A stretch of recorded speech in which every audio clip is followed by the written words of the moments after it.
Warning, the Dub Talk podcast contains language and content that may not be suitable for younger audiences. Listener discretion is advised. There will also be spoilers for various anime throughout the course of this episode. Please use caution in case we discuss a series that you haven't finished yet. Finally, the opinions expressed are those of the individual participants and may not reflect the Dub Talk podcast as a whole. Enjoy the show.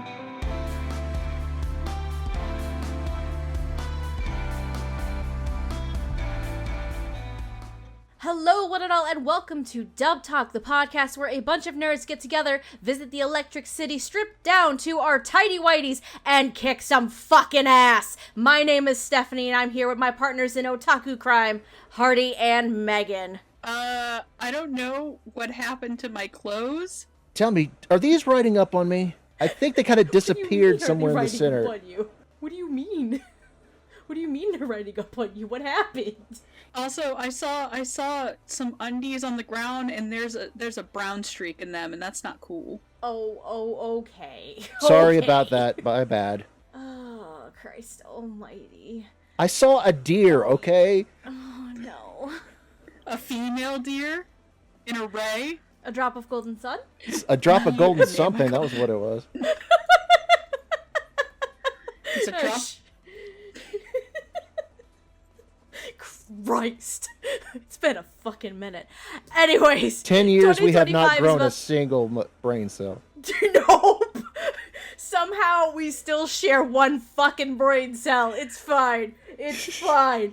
2025, ladies and gentlemen, is about to come to a close, and so is our limited time retrospective series celebrating the 10-year anniversary of the Dub Talk podcast. Sad face. But hey, you know, we've been here for 10 years, like... Fuck, man. That's a hell of a time. But what better way to finish up the year than with the crew that started it all?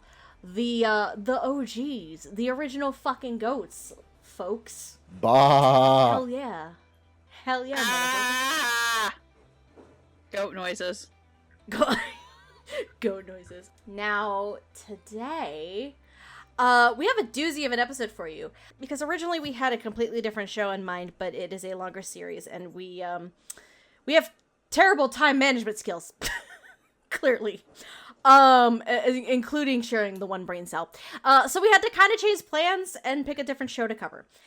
And I mean, because things get a little unhinged here sometimes, we kind of figured, let's make the last episode of the year unhinged too. So today, the three of us will be revisiting and discussing in full, for the first time, the 2017 series from Studio Gonzo and director Hiroshi Ikehata, Akiba'S Trip The Animation. Yay! Woo. Unhinged. Oh boy.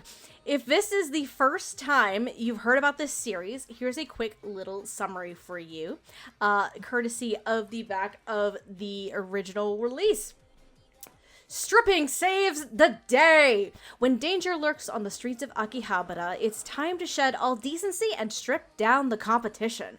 What should have been a normal day for Tamatsu Denkigai goes sideways when he's nearly killed by deadly creatures known as the Bugged Ones. Moments from death, he's saved by the mysterious Matome Meonaka, but at a cost.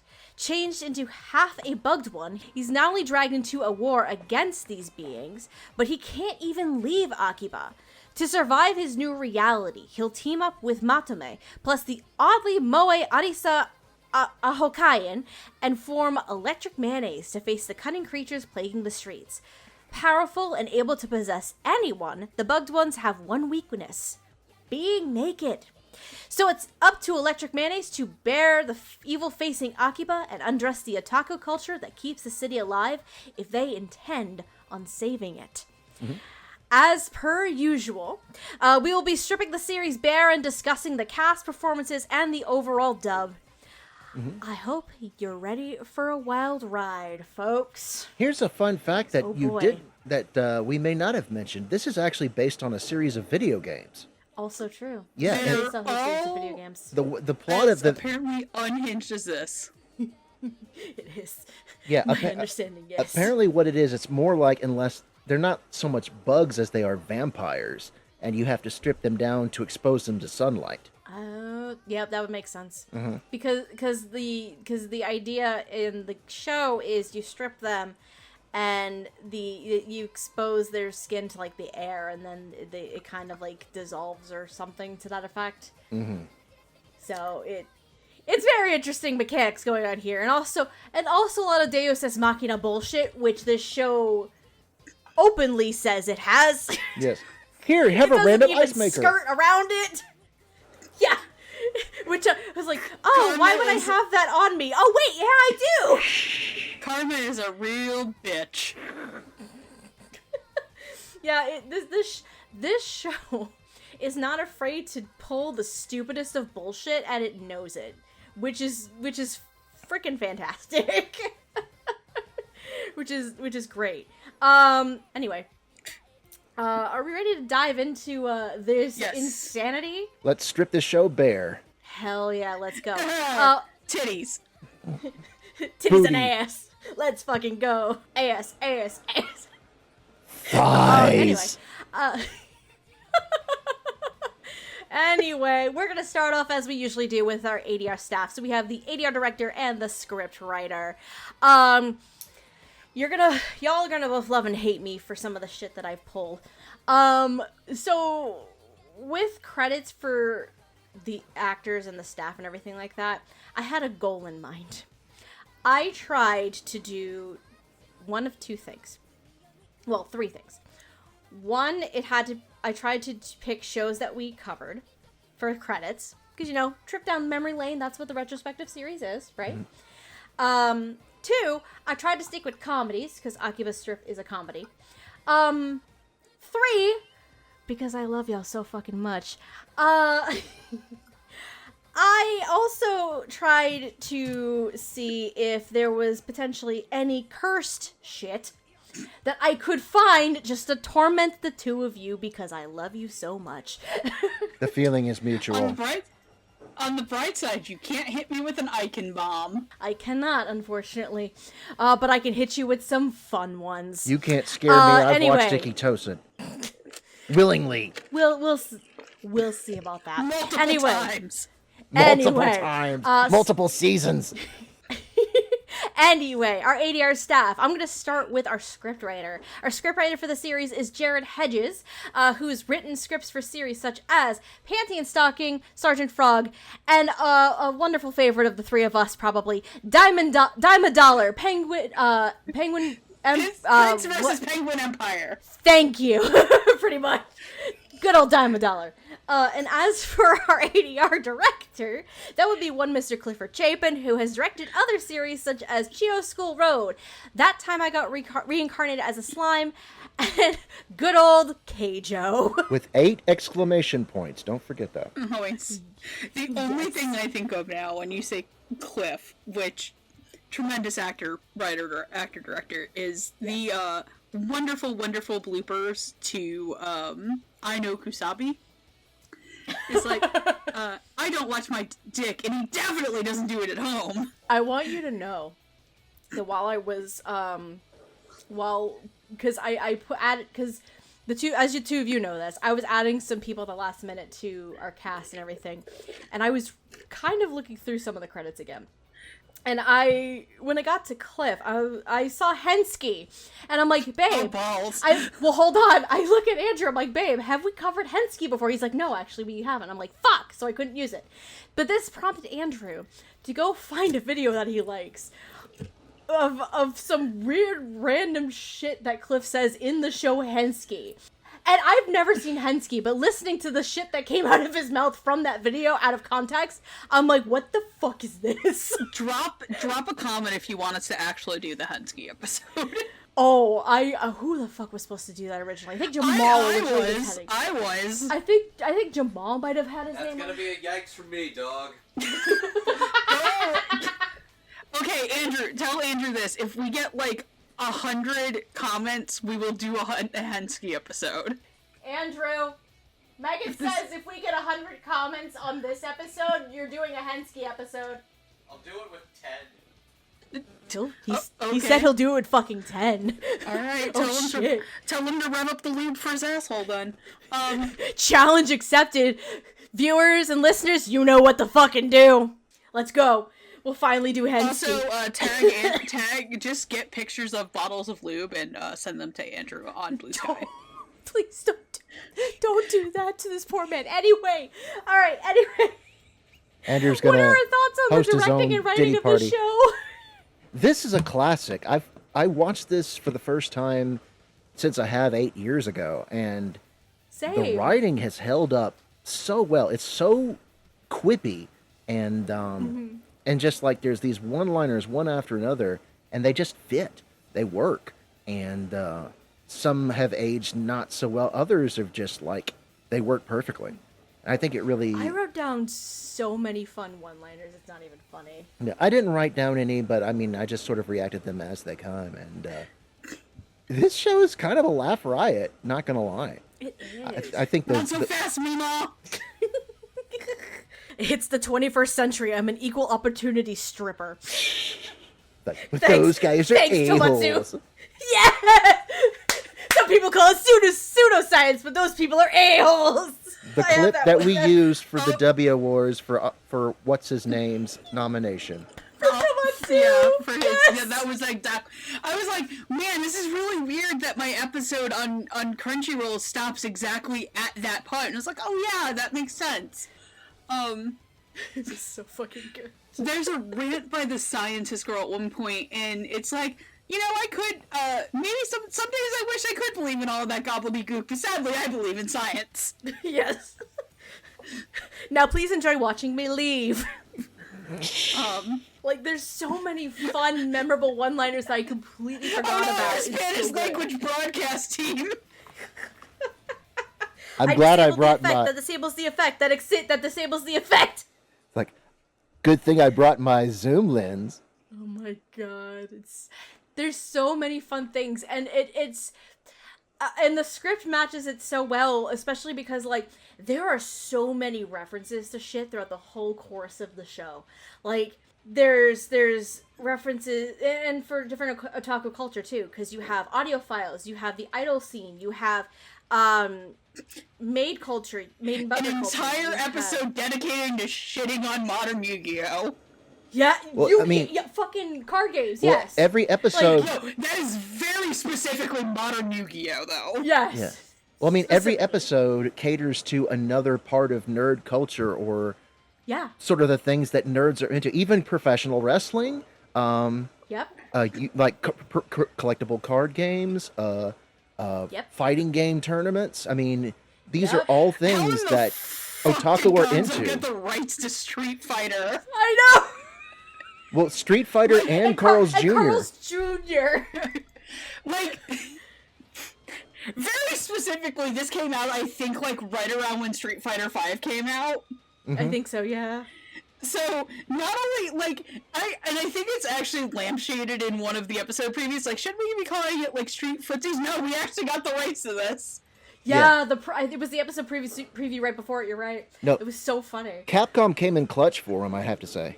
No, and so, like, the fact that there's so many different kinds of, like, nerd and otaku culture mixed into this show, like, both Jared's writing, like, on point, first of all, but, like, Cliff's direction of this is also, like, top tier throughout the whole fucking course of this. Like, he knew what the hell he was doing when going into this. Like, even on a simuldub schedule, when you didn't know what the hell you're doing, because was this, I'm trying to remember, Akiba'S Trip, this was or was not a same day? Well, was this or was this not a same day? I don't think it was. Maybe it was 2 weeks behind? I can check. I want to say, I'm not sure. I want to say it started, but then quickly went to 2 weeks afterwards. But don't quote me on that. I'm about to say, I think that sounds right. It was same day for maybe the first couple weeks, and then it was then it delayed. It's the first Funimation Simuldub episodes released the day of the original Japanese broadcast. Gotcha. And then it probably got delayed. I just don't remember how long it got, because I know they didn't get all the way through their first one until a couple of years later. Right. Because I think when we did the episode originally, I think we only covered the first two, because we did briefly cover, I think, Grandma in our episode, if I remember right. Though we didn't know she was Grandma at that time. At that time, yeah. Yeah. But I think we covered her as well as our news anchor boy, our internet news anchor boy. That we're gonna get to both of them in a little while. But no, like being able to I have to commend both Cliff and Jared, because while there is like material, like source material to work off of with the video game, I mean, I'm not familiar with the video game, so I don't know how unhinged it gets. From what I understand, fairly unhinged. I've never played them, but I have a couple friends who've either played them or like looked into their like localization. Yeah.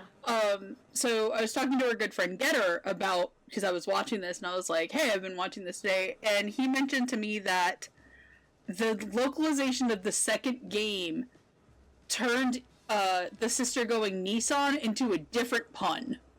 Like, Protagonist, Brontosaurus, Borbocop. Oh my god, what?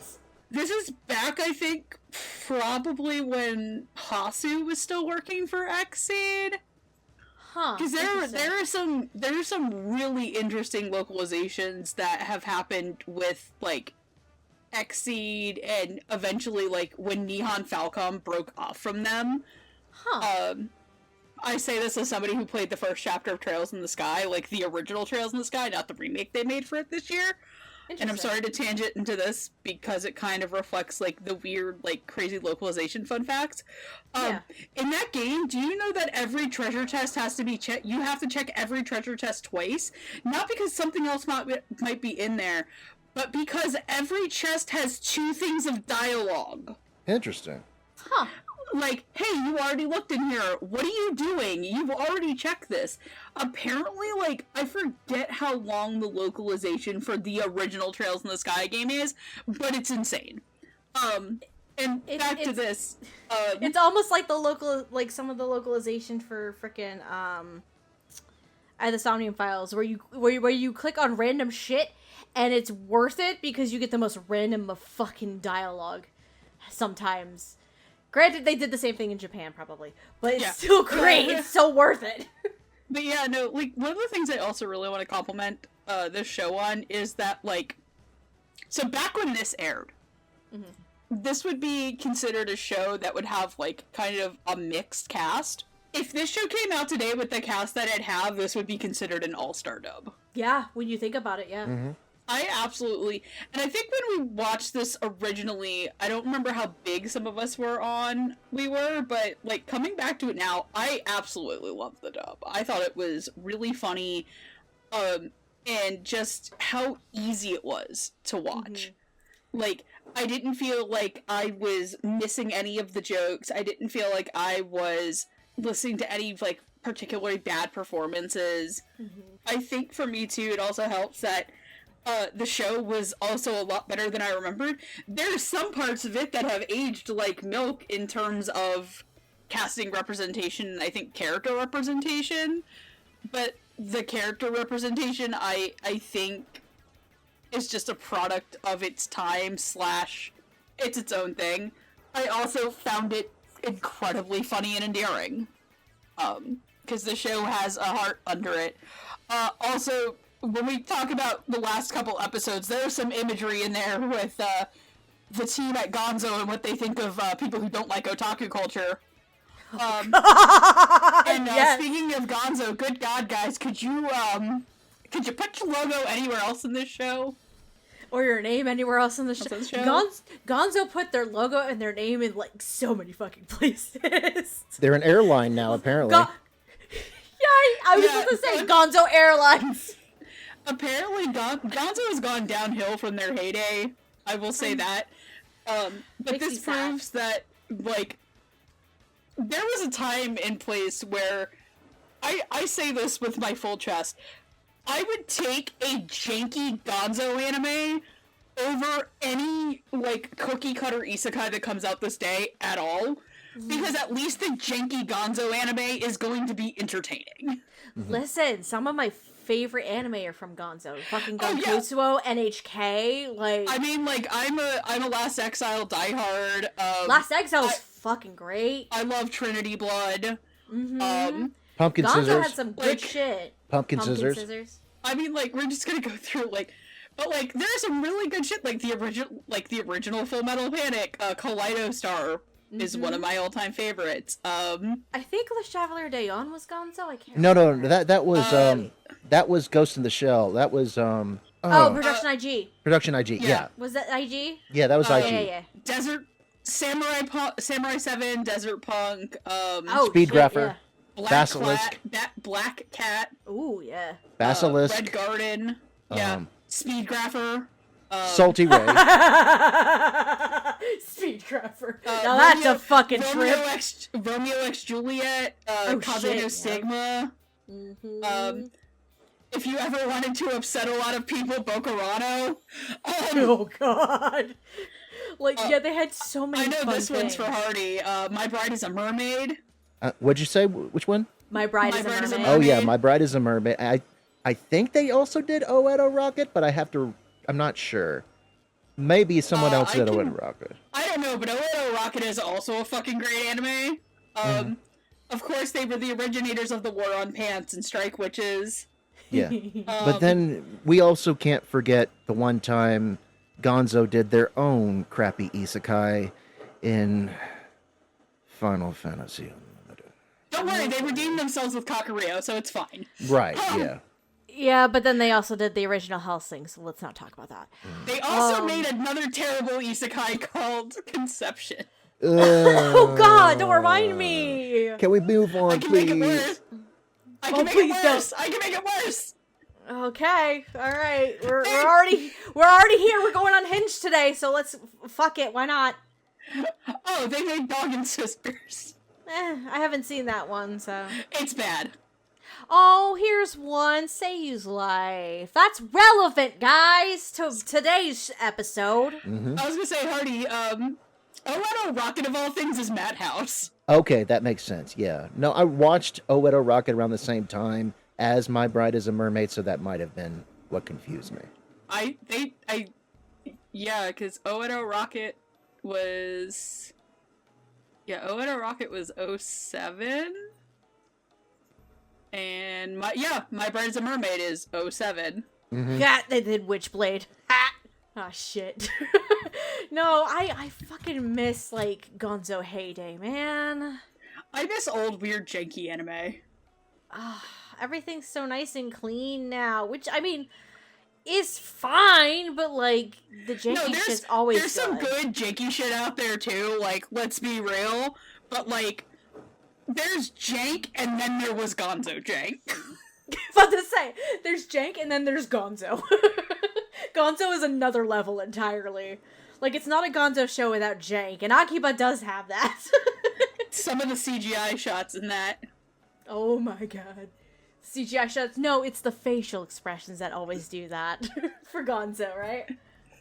All the facial expressions in the show. No, yeah. It's CGI and facial expressions in Gonzo, so. Oh yeah. And then usually it's like Gonzo starts strong, and then they almost lose the budget almost immediately, and then it goes downhill from there. So you have to spread it out.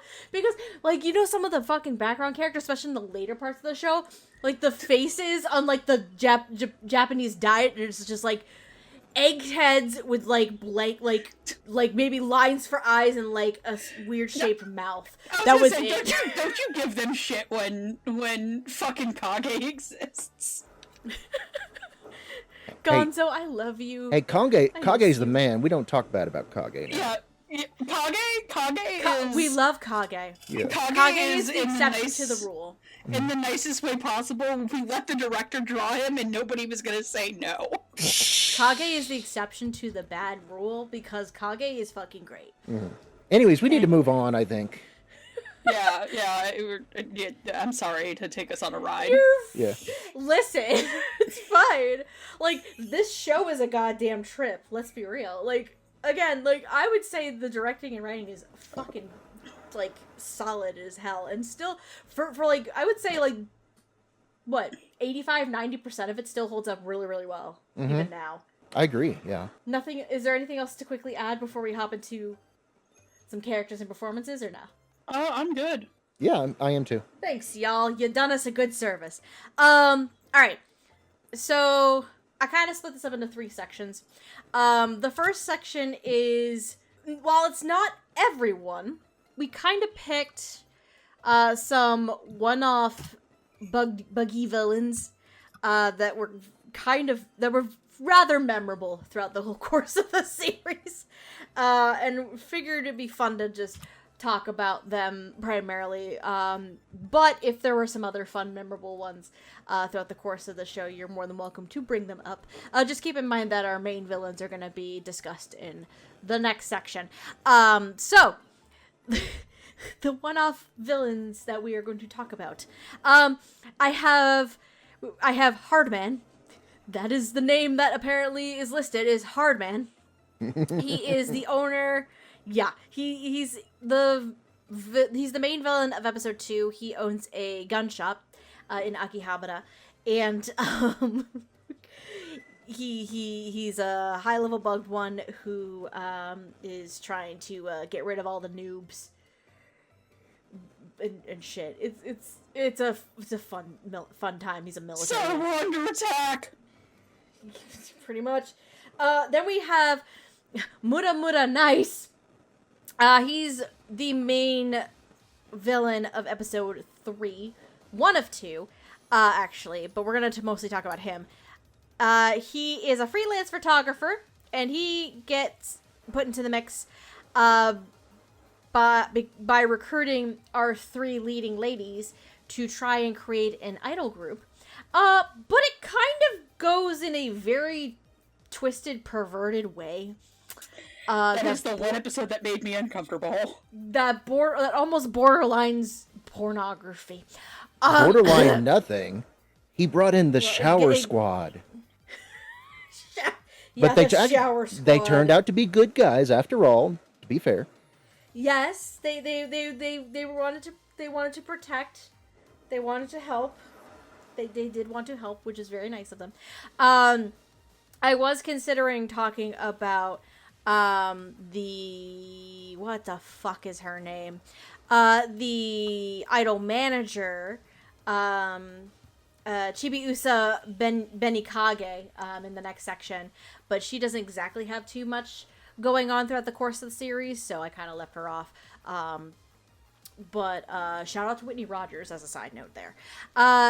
We then have Denko Busujima.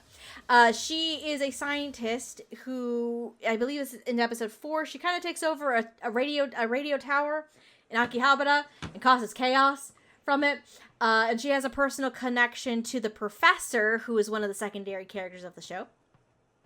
Then we have Diva Risa McWhite, who is a wrestling promoter and tries to fuck with everything, including brainwashing Arisa's former kung fu master, who, we're not talking about him either. Shout out to Rico Fajardo. And then we have our final one-off villain that I think is going to be the most enjoyable one to talk about, Iketeru Masuda. He created a company called Princess Company, who basically you hire these beautiful, lovely ladies, and their goal is to kind of get in the middle of friendship groups and break the whole friendship group apart.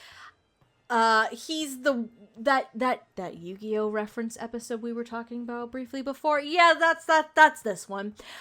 He's the Maximilian Pegasus to Tomotsu's Yama Yugi in this case. Anyway, playing these characters. I hope y'all ready for some cursed shit. As Hardman, we have Mr. Christopher Sabat, who plays characters such as Ukyo Asahina in Brothers Conflict, Rom in Shobei Rock, and Colonel Sanders in Taboo Tattoo. I like how you're like, oh, let me get cursed shit by putting Shobei Rock. You You could never Shingon Crimson. I did not cursed. Listen, I did not say everything was cursed. My goal was at least one cursed thing among Can I make the it cursed now? As long as it's something we've covered previously. Yeah, it's about Show by Rock. Okay, go ahead. So, question, does it count just as, like... So he's a leopard guy. Do you think that thing is barbed? No comment. Yep, she's made it cursed. She's made it cursed. Moving on. Moving on. I like how that's cursed and not the idea that Taboo Tattoo exists. See, You're welcome. Me. I've watched Taboo Tattoo. You're welcome for that one, though. For Muda Muda Nice, we have Greg Ayres. I couldn't find as many cursed things that we had covered with him, actually, which is shocking. He was in a bunch of Sentai dubs, so those were cursed enough. Okay, fair enough. But for Greg Ayres, you might have heard him in series as characters such as Monokuma in Danganronpa the Animation, Izumi Sena in Love Stage, and Nagisa Hazuki in the Free franchise. I like how Steph avoided the single most cursed thing she could have brought up for Greg Ayres around me. What? You didn't bring up dramatical murder and I'm here? Fuck! I didn't think of that. Oh man, I forgot. I want you to know, cause oh my god, I want you to know. I like how that's also cursed for Hardy because there was that one New Year's I made everybody watch the terrible Bad End OVA. Yeah, it was the best. That was my like. It's been like I think like almost 10 years since that New Year's. But Hardy, I want you to know that New Year's you made us watch. What was it? Apocalypse Zero? The thing with the thing... Is that the thing where, like, Mona Marshall's character gets a giant, like, demon dong? Yes. Yes. Yeah, that's still one of my favorite New Year's ever. Yep, and I think we watched the first episode of Diamond Dollar 2 that night. Something like that, yeah. I think. That was so long ago, I remember so little about it, but yeah. Oh my god. I think all of us had been drinking, too, so that probably has a factor in that. I downed, like, an entire Pizza Hut pizza that night. Anyway. My asshole was not happy with me. Anyway, Denko Busujima is voiced by Leah Clark. She has voiced characters such as Satome, Tajibana, and How Heavy Are the Dumbbells You Lift, Miss Kobayashi in Miss Kobayashi's Dragon Maid, and Misaki Toyoda in Wanna Be the Strongest in the World! One of Stephanie's favorites. Yeah, oh yeah. Listen, I didn't say it was gonna hurt. I didn't say it was just gonna hurt you. It's also gonna hurt me. So I'm gonna be sharing the pain equally. I'm making it fair. Diva Risa McWhite. This one was a hard one for me to find cursed shit. Janelle Lutz. Or really anything that we'd covered with Janelle Lutz. She has voiced Korra in The Morose Mononokean, Akira Hiragi in Valkyrie Drive Mermaid, and Yasuka in High School DxD Hero. I was gonna say Valkyrie Drive Mermaid, enough said. I know. I was like, if I could at least get some curse thing in there, that'd be great. And Iketeru Masuda is Tyson Reinhardt, who has voiced characters such as Genta in Kuma Kuma Kuma Bear, Ko Minamoto in Toilet Bound, Hanako-kun, and Krantz Rosen in Servamp. Alright. So, I'm gonna imagine that some of the thoughts on these characters are gonna be brief, to be honest with you. Can I say something that popped into my head about Tyson Reinhardt that's like, because we're doing this as the 10th year anniversary thing? Yeah. So, I want everybody to remember back to when we covered the first 12 episodes of, that time I got reincarnated as the slime. And there's a good reason why we did not decide to cover that for 10 years, because there's like 3 seasons now. But when I originally watched the show and saw Tyson Reinhardt was playing Ronga, the big dog thing, I don't know if you two know this, because if you've watched the episode or not, I assume that Tyson Reinhardt was making dog noises the entire time and that character could not speak. And it fucking amazed me that he spoke.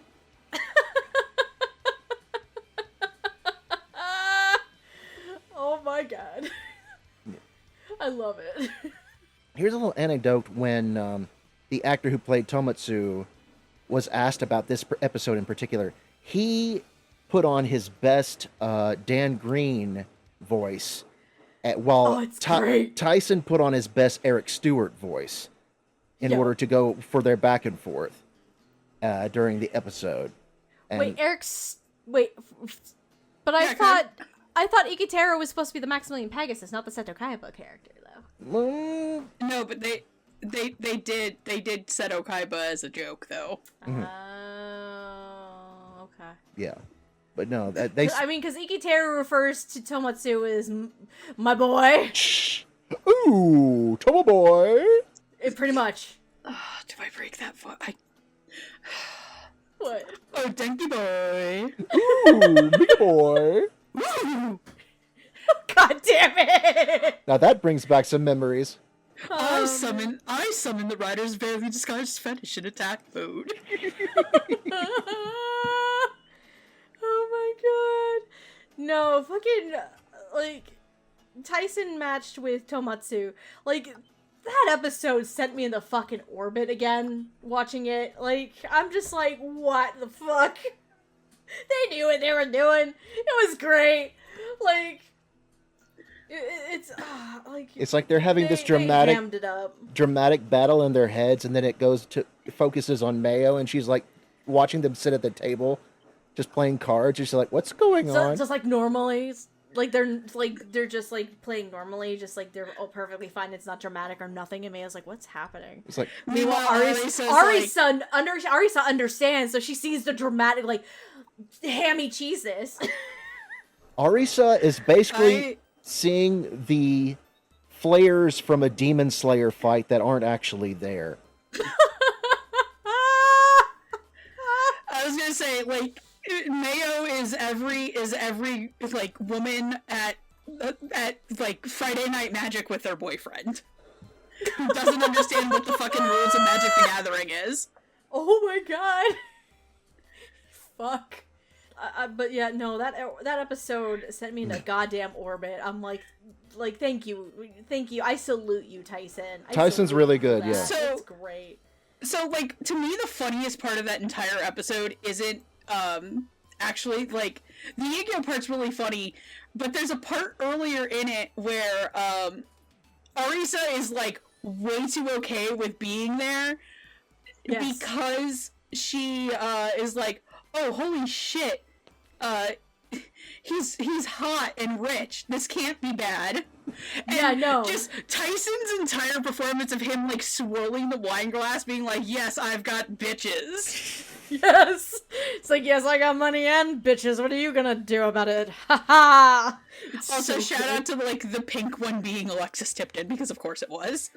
Yes, it was like the pink one was Alexis Tipton, the one with the blue hair I think was Tia Ballard, and then the one with the yellow hair I think was Christy Rothrock, I believe. I had like cast lists in front of me the whole time just in case. And then one of them was It's just, Felicia Anjo. I think, Oh, Felicia's another character later on, too. Yeah, she pulled double duty. I just, the one that oddly sticks out for me, and it's probably because his episode upsets me, is Craig Ayers. Is this ethical? Oh yeah, baby! Like, it's so slimy. It's so, like, the best way to describe it is just so slimy. It's like Mayo bites It's into so a pickle. skeevy. She bites into this pickle. He's like, maybe not so much teeth next time. Every man in the room just immediately clenched at that. Yeah. Well, here's the funny thing is that that's skeevy as shit. he's yeah. recording them and he's getting them all relaxed and he's like, okay, let's take our tops off. And Arisa's like, okay. Without batting an eye. Yeah. She's just like all for it because it's like, this is my dream. And then Mayo and Niwaka.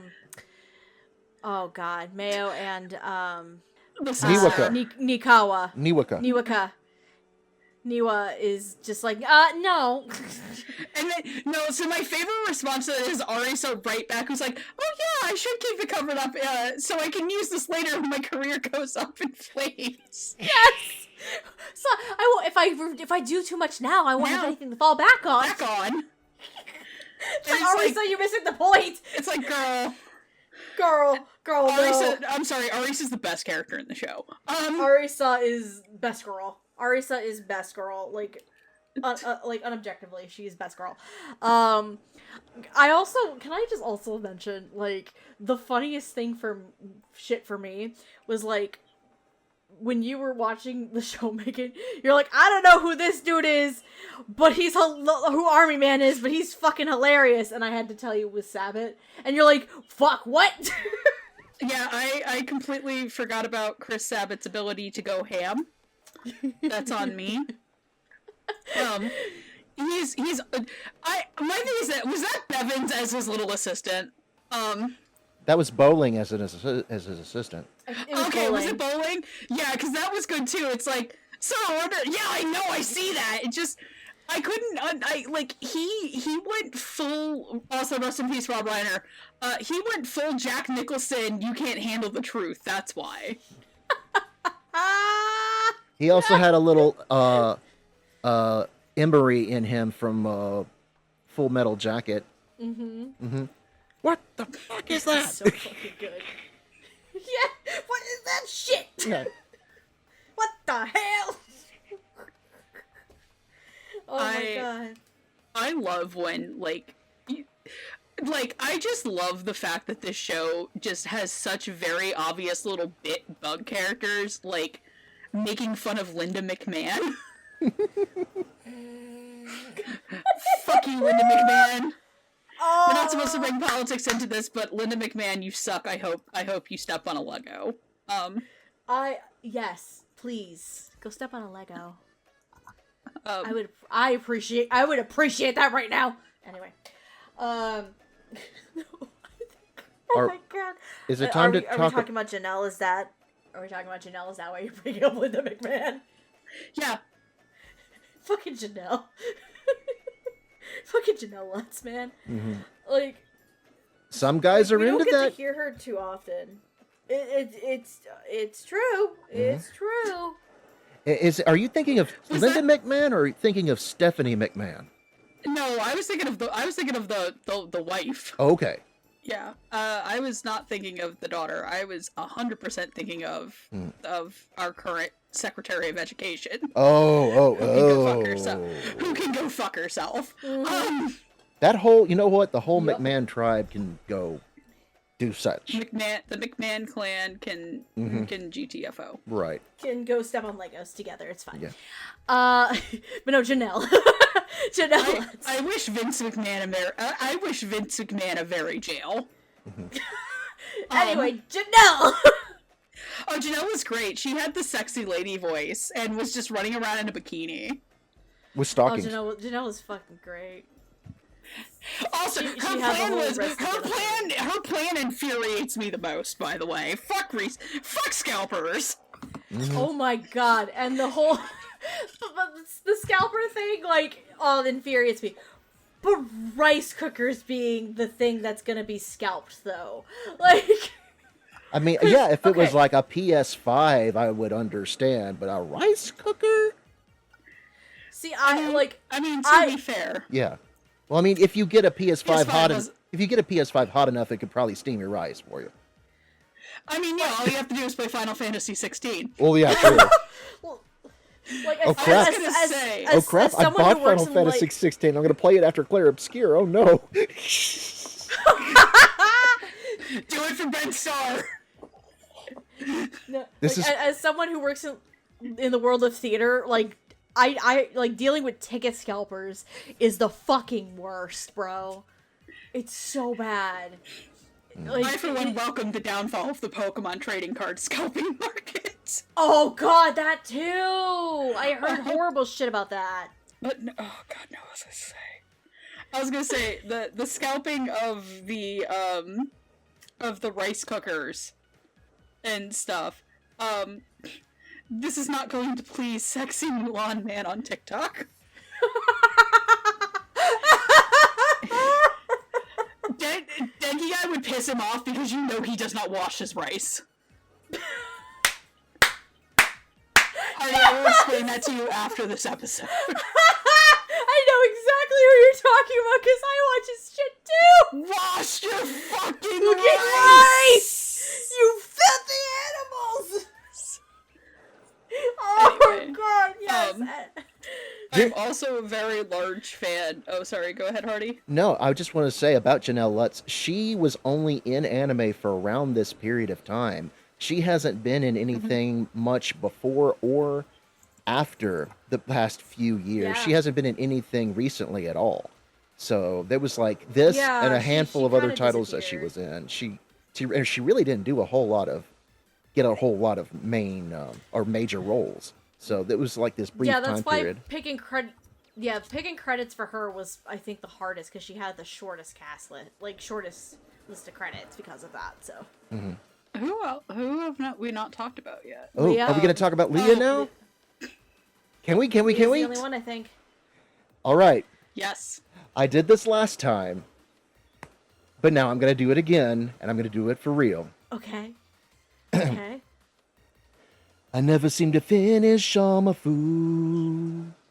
Oh no! I always get a doggy bag from the waiter, so I just keep what's still unchewed. And I take it home, save it for later. But then I deal with fungal rot, bacterial formation, microbes, enzymes, molten oxidation. I don't care. I've got a secret trick up my sleeve. I never bother with baggies, glass jars, Tupperware containers, plastic cooling wrap, really a no-brainer. I just like to keep all my flavors sealed and tight with aluminum foil. Never settle for less. That kind of wrap is just the best. To keep your sandwich nice and fresh, stick it in your cooler. Eat it when you're ready, then maybe you'll choose a refreshing herbal tea. Lovely. Oh my god. Oh, by the way, I cracked the code. Never mind, I don't do Oh that. my god! I am so... I've missed you guys. Just... Bravo. I missed you, assholes. Oh my god. No one could ever top this. Hardy, I love you, and I love your love of Weird Al. Thank you very much. Oh man. See, here's my thing. I didn't know about the aluminum foil song. I was just like, but she's so skinny. Why are you starting to sing fat? Oh my god. Anyway, hopefully this doesn't get us copyright striked and or killed by Celine Dion, Madonna, Lord. in her drug ring. Right, Oh yeah. god. She's still at large, by the way. Oops. I had to remember who it was for a second, and I was like, oh yeah, it's Madonna. Yes. I am Lord. Anyways, Leia Clark is fun. Oh god. I just love that entire episode hinges on bullshit science. Just if we keep bouncing it off, it'll eventually hit him. No, Leah Clark is a delight. Like she's like, my microwave them alive. They can run backwards. So fun. So fun. I also like how she gets to come back as like one of the council people who are trying to defend Akiba. Yeah, her and I think Tyson's character do actually. Yeah, which is really weird because I thought he died. No, I thought so too, but I guess he wasn't a high enough level bugged one to die, unlike Sabbath, Grey Gairs, and Janelle's characters. Yeah, because they all kind of come back, and you're just like, oh, that's strange. Yeah, definitely. But no, like it's like there's so many fun, memorable villains in the show. Like we only covered like only a few, like half of them, really. I truly think the most evil one of them all is the guy Arbus Elliott played, I think. The butler maid cafe guy. The guy who as like the idea of like thank you culture and like fucking with, he's the most actually evil one. Oh my god. You get extra pay for your performance and it's in thank you notes. That's like paying off your debts with IOUs. Yeah. That's like being a waiter and getting tipped with a do you know Jesus loves you card. Oh my god, yes it is. Oh no. Shit. Oh no. You're right. Oh god. But no, all these guys were fucking delights. And many more. Did we have any other thoughts on this section, or do we want to move on to our next group? I think for time's sake, we probably should go ahead and move on. Yeah. Okay. Our next group is, it's gonna be massive, but it is our secondary characters and essentially our main villains of the series. We're kind of lumping them all together. So we have, I'm gonna describe our secondary characters first. We have Tasujin Rato, aka the Professor. She is the Smarty Pants one of Electric Mayonnaise, and comes up with all these fun inventions and ideas and things like that. And yeah, ta-da! We have Kage, who's good friends with Tomatsu, and Kage knows the ins and outs of Akihabara like the back of his hand. And also about different kinds of otaku and nerd culture. Suido Bashi, she is the leader of a prominent vigilante group in Akihabara. She's part of a team of 4, but we're only going to talk... Yeah, she's part of a team of 4, but we're only going to primarily talk about her, the leader of the group. The other 3 being voiced by, I believe it is... It's Chris George, Morgan Le Ray, and Chris Guerrero. Yeah. Then we have Masahiro Kuga. She runs a employment agency where Tamatsu goes rather frequently to find part-time work whenever he is broke as shit.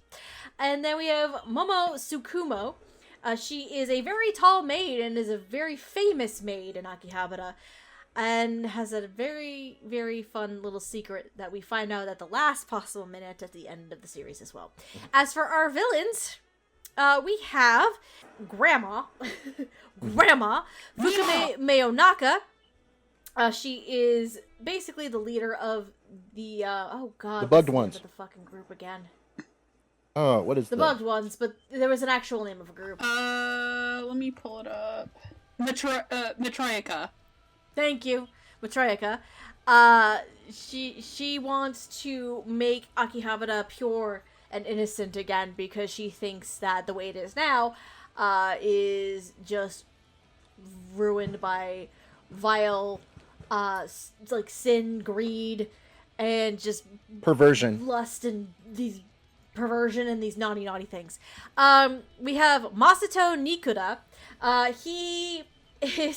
He's a little YouTuber guy who gets dragged into this and works for Grandma in order to become a bigger YouTuber, basically. Mm-hmm. And reports on these incidents and gets all the fun coverage and the popularity and all this fun stuff. And then we have, she kind of comes in the last third of the show, but we have Urame Mayonaka, who is the twin sister of one of our leads, Matome. For our wonderful cast, let's start with the villains. As Urame Mayonaka, we have Felicia Angeal, who is voiced. We just talked about her a couple of minutes ago. She has voiced characters such as Georgie Saikawa in Miss Kobayashi's Dragon Maid, Ryoko Kaji in Suridori Children, and Sayaka Miyata in Keijo. She was also Macaroni in Dime a Dollar. Also true. As Masato Nikuda, it is actually our ADR director, Clifford Chapin, who has voiced characters such as Tasuku Uehara in Gamers. Here's a cursed one. Shingo from Prison School. And then, just because it may not be a comedy, but it's relevant as shit, and I'm very happy about it, Yoon from Yon of the Dawn. I am so happy. I'm so fucking happy. Bitches season 2, let's go. Finally. After 10 long years. And as Grandma Fukume Mayonaka, we have Dawn M. Bennett, who has voiced characters such as Emperor Penguin in Kimono Friends, the great Tai Yamada in Zombieland Saga, and Satan in Seven Mortal Sins. Oh, a name to have on your resume. Yup. Could it be Satan? Indeed. Well. As Momo Tsukumo, we have Laura Woodhall, who has voiced characters such as Clara and Princess Jellyfish, Kosuri... dying over here. I'm freaking dying over here. Kosuri Onigashira in Shimoneta, and Hime Yasuka in Mikagura School Suite. We have, for Masahiro Kuga, we have Kristen McGuire, who has voiced characters such as Misaki Oshiro in Ahiren-san, Rin Toyama in New Game, Megan, I love you, Beach in Sky Wizards Academy. Because I want you all to know that they were like, as a thing, they were like, we should do Sky Wizards, and I was like, I would rather go fuck myself. I was like, when we were looking at replacement options, I was like, looking at the list of shows that we had done, and I saw Sky Wizards Academy, and I'm like, I go to the chat, and I'm like, you know what would be hilarious? And immediately Megan's like, I swear to God, Steph, if you say Sky Wizards Academy, and I'm just sitting there, I'm like, do. She's like, Steph, I've done my time with bad animes. Don't make me. To quote the Bloodhound Gang, I would rather make out with a rusty fish hook. Oh my God. I would rather be subjected to the Florida Panthers winning another Stanley Cup than have to watch fucking Sky Wizards. Do you know how much that physically has to pain me to say? Oh my God. That's like asking for somebody to shove the Great American Challenge up my ass with no lube. Anyway, for Suidobashi, we have Alison Victorin, who has voiced characters such as QT in Space Dandy, Kana Ijima in Tsuridori Children, and Akira Mishima in Convenience Store Boyfriends. Bet you forgot that one existed too, huh? I mean, it's kind of hard to remember when the show is so forgettable.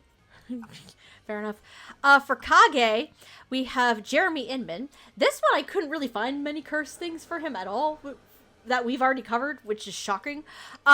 So Jeremy has voiced characters such as Jean-Jacques Leroy in Yuri on Ice, Akiteru Obi in Fire Force, and Yo Shikata in Dagashi Kashi.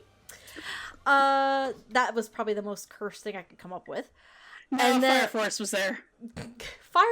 Listen, Obi is a good guy. Obi's a good guy, but that show is... Still.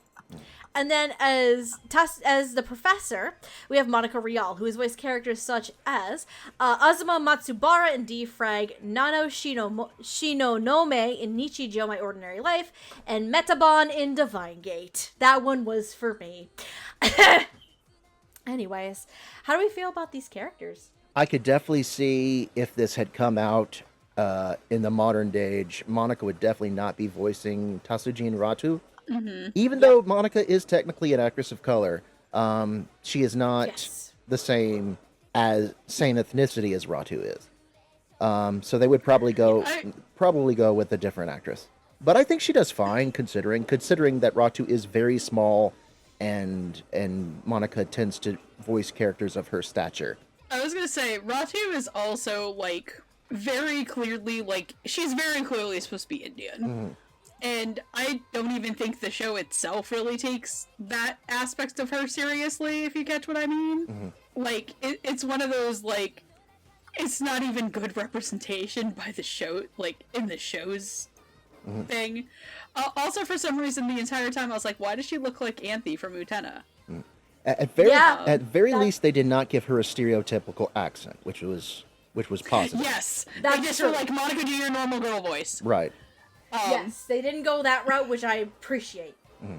Yeah, no, like, that was definitely who I was alluding to, and they said, like, hey, this is very much a product of its time, and they would definitely be played by a different person. Right.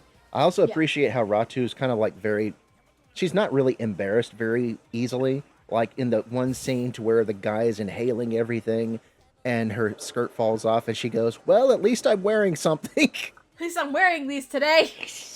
I'm not wearing underwear today. No, but she's wearing the sexy underwear. Yeah, it's like, oh, okay. Yeah, because all the other girls are wearing like the cutesy, innocent underwear and she's just like wearing the sexy red ones with the lace on it and she's like, oh. Right. One of my favorite lines from her is when they do the flashback is, it was an undescript amount of years ago.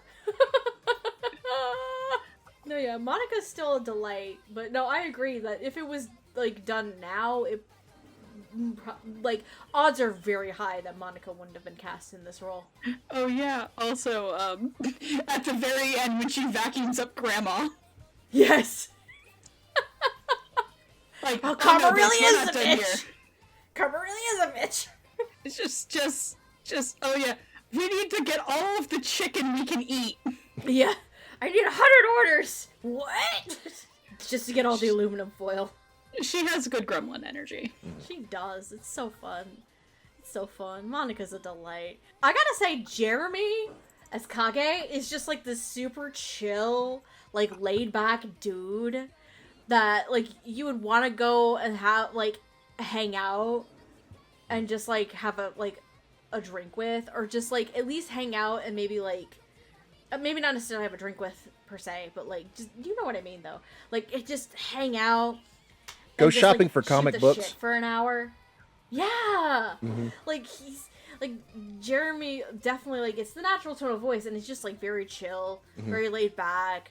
It's very casual, and I really like that with Kage a lot, because Kage comes in pretty often as kind He's of the voice of reason. He's the voice of reason, but he also can come in sometimes as, to an extent, an exposition dump when it comes to some of the otaku culture, in a way. That's why he becomes mayor. Yeah, because he has, like, he comes in during the audiophile stuff, he comes in during the PC build, and, like, a few of the different things throughout the course of the show. He's one of the frickin', the ring commentators during the wrestling episode Yes. as well. Mm-hmm. Along with Cliff's character. So he kind of comes in pretty frequently, and then his ass becomes the, what is it, not the prime minister, right? But He becomes the representative of the area. Mm-hmm. Which is like very fitting for him. Kage for In the president. show, and I love it. Honestly, Oh hell yeah! Oh hell yeah! Give that to me. Kage for president. But no, I just like the very chill, very laid back tone, and it's like Kage as a character is just so fucking awesome. I love him. I was gonna say, I really just like Jeremy's, like, very natural, like, laid-back performance of him as well. So, I just don't have a lot to say on him because he kind of just shows in and shows out. Though I think the best episode for him is just having that smooth, dulcet tones as he's doing the wrestling commentary. Yes. It's like watching somebody get their face punched in, but it's like listening to the NPR version of it. No. Let me ask you this. Would that make Nikura... Would Nikura be Lawler and Kage be JR? Yes. Mm-hmm. Yeah, because Cliff, like, if we're talking about him on the wrestling episode, like, he has, like, the energy for days during that. He's like, whoa, look at that, he's going up the ladder! I'm like, oh my god. Like, Kage's like, by God, he's bringing out a steel chair! And then This isn't you! And then you have Nikura, you have Cliff, you going like, oh, he's going for it! Oh my god, he's gonna smack him down! He's like, oh my god, calm down, boy! It's okay! If we want to shift over to talking about Nikura, he has some of the biggest range as far as his one-liners. Like, the very first time we see him, he's just this random Clifford Chapin character going, good thing I brought my zoom lens. Yes. One of your favorite lines in the show, apparently. Yeah. You're just like, I like this line. But no, and then he becomes, like, actually, like, a part of it, more or less, because he's the one who gets, like, the first dibs on the story of the bugged ones happening all the time, conveniently. But we, as the audience viewer, already know he's working with Grandma, like, the whole time. But, like... No, Cliff has, like, energy for days when he does, like, the broadcasts and, like, the commentary stuff. And I think, like, what was it? I think it was during, like, one of the last few episodes, he had, like, this super long-ass scream. When Tomatsu and, Mayo just straight up beat his ass. He has, And then like, make him into a Diglett. Yeah, and then he has, like, a stupidly long scream for, like, what feels like a solid minute. And I'm like, holy fuck, how did you hold that one out? Oh my god. And then they turned him into a Diglett. Yes. Diggly-dee, diggly-dee. Trio. Diglett-dee, diggly-dee. No, that energy is like all over the place. I'm like, holy shit, dude. I also like how he's like, why do I have to get footage? And it's good to keep all my pets on a leash. Okay, that's it. I'm out. Bye-bye. Yeah. It's like, I gotta go. I'm done. Fucking pussy doesn't know what he's missing. Oh my god. You're telling me a hot goth mommy is telling you about peeping people on leashes and you run away? Goth Damn it. grandma, get it right. Goth baddie is a universal term regardless of age, and let's just go with that. Okay, well, that's fair. Would you look at Elvira, Mistress of the Dark, and tell me she's not a goth baddie? She's like in her 70s. I am not disagreeing with you on that one. I will not disagree. I mean, Angelica Houston in the first Addams Family movie. It's just saying. Oh shit. Also true. Also true. Also true. Anyway. What else we got? How are we feeling about some... For everybody else, seeing Morticia Addams is a rare experience. But for her husband, it was Tuesday. I understood that reference. I'm very proud of myself. Just like Tommy Tallarico is about his mom noticing him. Oh my god. Anyway, I'm sorry. Back to the episode. Back to our regularly scheduled program. Cliff is just so much fun in this, and just like him being like what I can only describe as Akihabara Jake Paul. Yeah, he's being a fucking piece of shit. Like, all this tragedy is happening. He's like, whoa! This is so weird, you guys! Anyway. Oh my god. Be sure to like and subscribe. Ding! And click the bell for notifications. It's made even funnier when you learn that like his actual backstory in the last couple of episodes where he was a goddamn YouTuber trying to get them views. Yup, okay, yup. The algorithm is a cruel mistress.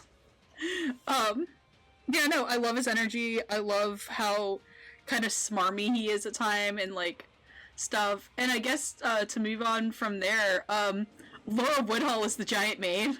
She's so happy and cheery. And the final reveal of her is, like, I think the single funniest joke in the show. It's so fucking good, because you find out she's, like, she's a secret like agent. an undercover agent. It's so good. She's been a cop the entire time. And she comes in to arrest Mallory. She comes in to arrest Mallory Rodak's character. It's so fucking good. And Mallory Rodak's character was like, huh? And it's like, yeah, you were doing big crime. And you were loving every second of it, lady. So, like, I don't know. You're going to jail for extortion, theft, and being a total killjoy. Being an overall killjoy. Yeah. And it's just like, aww. But my money. Yeah, but my... Mr. Krabs goes to jail. Me money. Mr. Krabs goes, your money. Money. I really liked... I just enjoyed how, like... I like how she was soft and high-pitched for how big she was. Also, I think the radio episode has her come into the base, and there's a shot where they're talking about the radio thing, and her head is just cut off. Yes! She's so tall. Yes! Yep, and she's the one who actually established connection with the professor's mentor. What does this button do? What does this do? But Laura is very, very cute for having a tall stature. It's so fun. Mm-hmm. I also kind of like Mashiro as a character because she kind of... Oh my god. She is very gremlin personified. She's going to help you, but she is going to make sure that she gets her cut for sure. One, that she gets her cut, and two, she's not liable for anything that bad that happens to you. Yeah. No, I like how Kristen plays her because she has this kind of smarmy voice to her to where she's like, yeah, I'm going to help you, but, you know, what's in it for me? And I think this was... Also, don't let this get traced back to me. Right, yes. Yeah. And you could tell this was one of Kristen's earlier performances. She hasn't quite developed her chops to where she is now. Because I think right now, as of like Oshinoko, I think she honestly, I said she deserves an Emmy, and I mean it.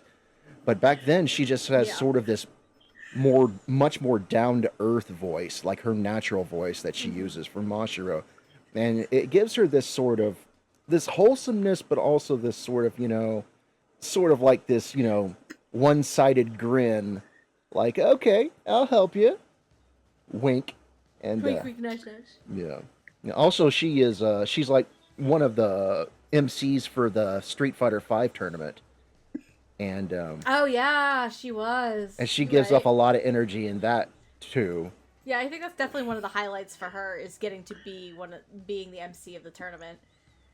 Because she gets to like have fun and have add a lot more energy, and not just be this like, hey, I got this sweet deal for you. I was gonna say, I say this in the nicest way possible, and this is a very big compliment to Kristen as an actress, and especially for this performance. Mashiro, correct, is her name? Right. Yes. Mashiro has the energy of an ambulance chasing lawyer. You're not wrong. It's like, no money down. And No money down.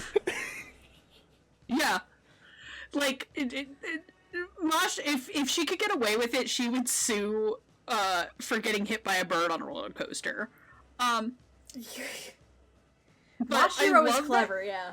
Yeah, I love that aspect to her, and I love just when Kristen gets to go like full ham as her in the Street Fighter episode, or when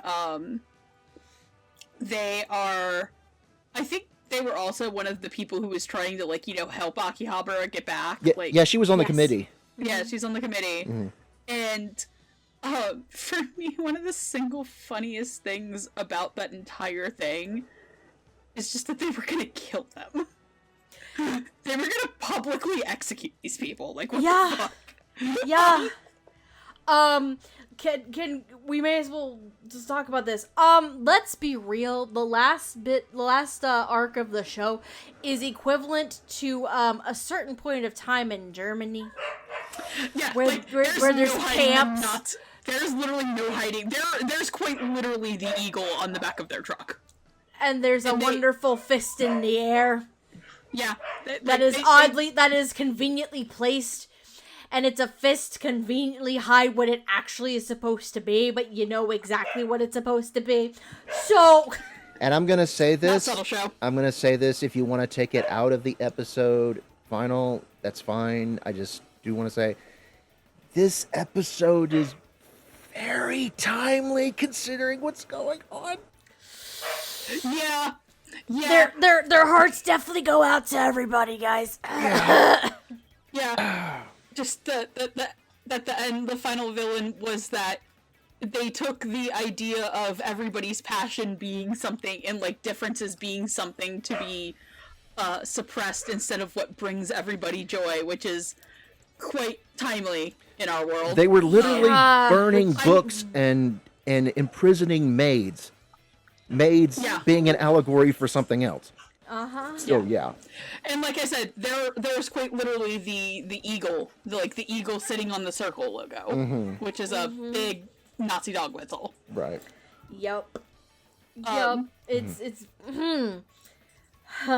so funny how timely this show suddenly became. We watching it, and that's not even bringing up the whole Trump versus Hillary jump scare in the Yu-Gi-Oh episode. Yeah. I was like, what the fuck? I was like, the fuck is happening here? Fucking what was it? It was the fucking Yu-Gi-Oh episode. Yeah, because side note, can I fucking say, I fucking miss David Wald, but whenever he's a goddamn narrator, it's the goddamn best thing in the known universe. I just all of a he sudden was the narrator, because he was the fucking narrator for the show, and it's the goddamn best thing in the known universe when he. But yeah, just as a warning to anybody who's ever who hasn't watched the show is watching the idea to maybe check it out. Yeah, there's a Trump Hillary jump scare at one point, and I was like, what the fuck is this? 2017, ladies and gents. Unlike the Dr. Stone crew, who are cowards, they put them in here. Yeah.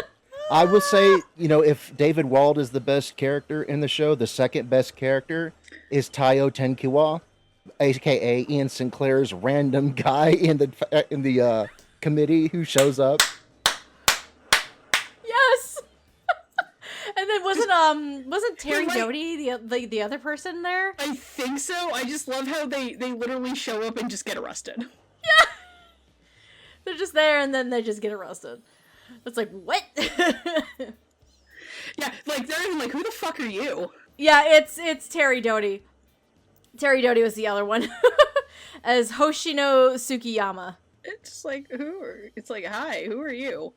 It's like, what? I've been here the entire time.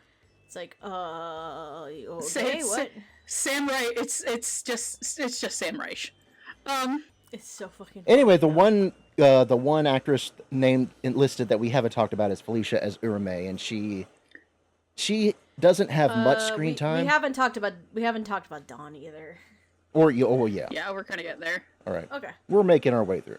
We're getting there. Making our way downtown, walking fast. Walking fast. Yeah. I'm a seagull. Go fuck yourself. All right, Felicia. Sorry, we go on tangents, everybody. We're sharing the fucking brain cell. What else is new around here? Mm-hmm. Anyway, Felicia. I like how here's the thing. How come she gets stripped and doesn't disintegrate?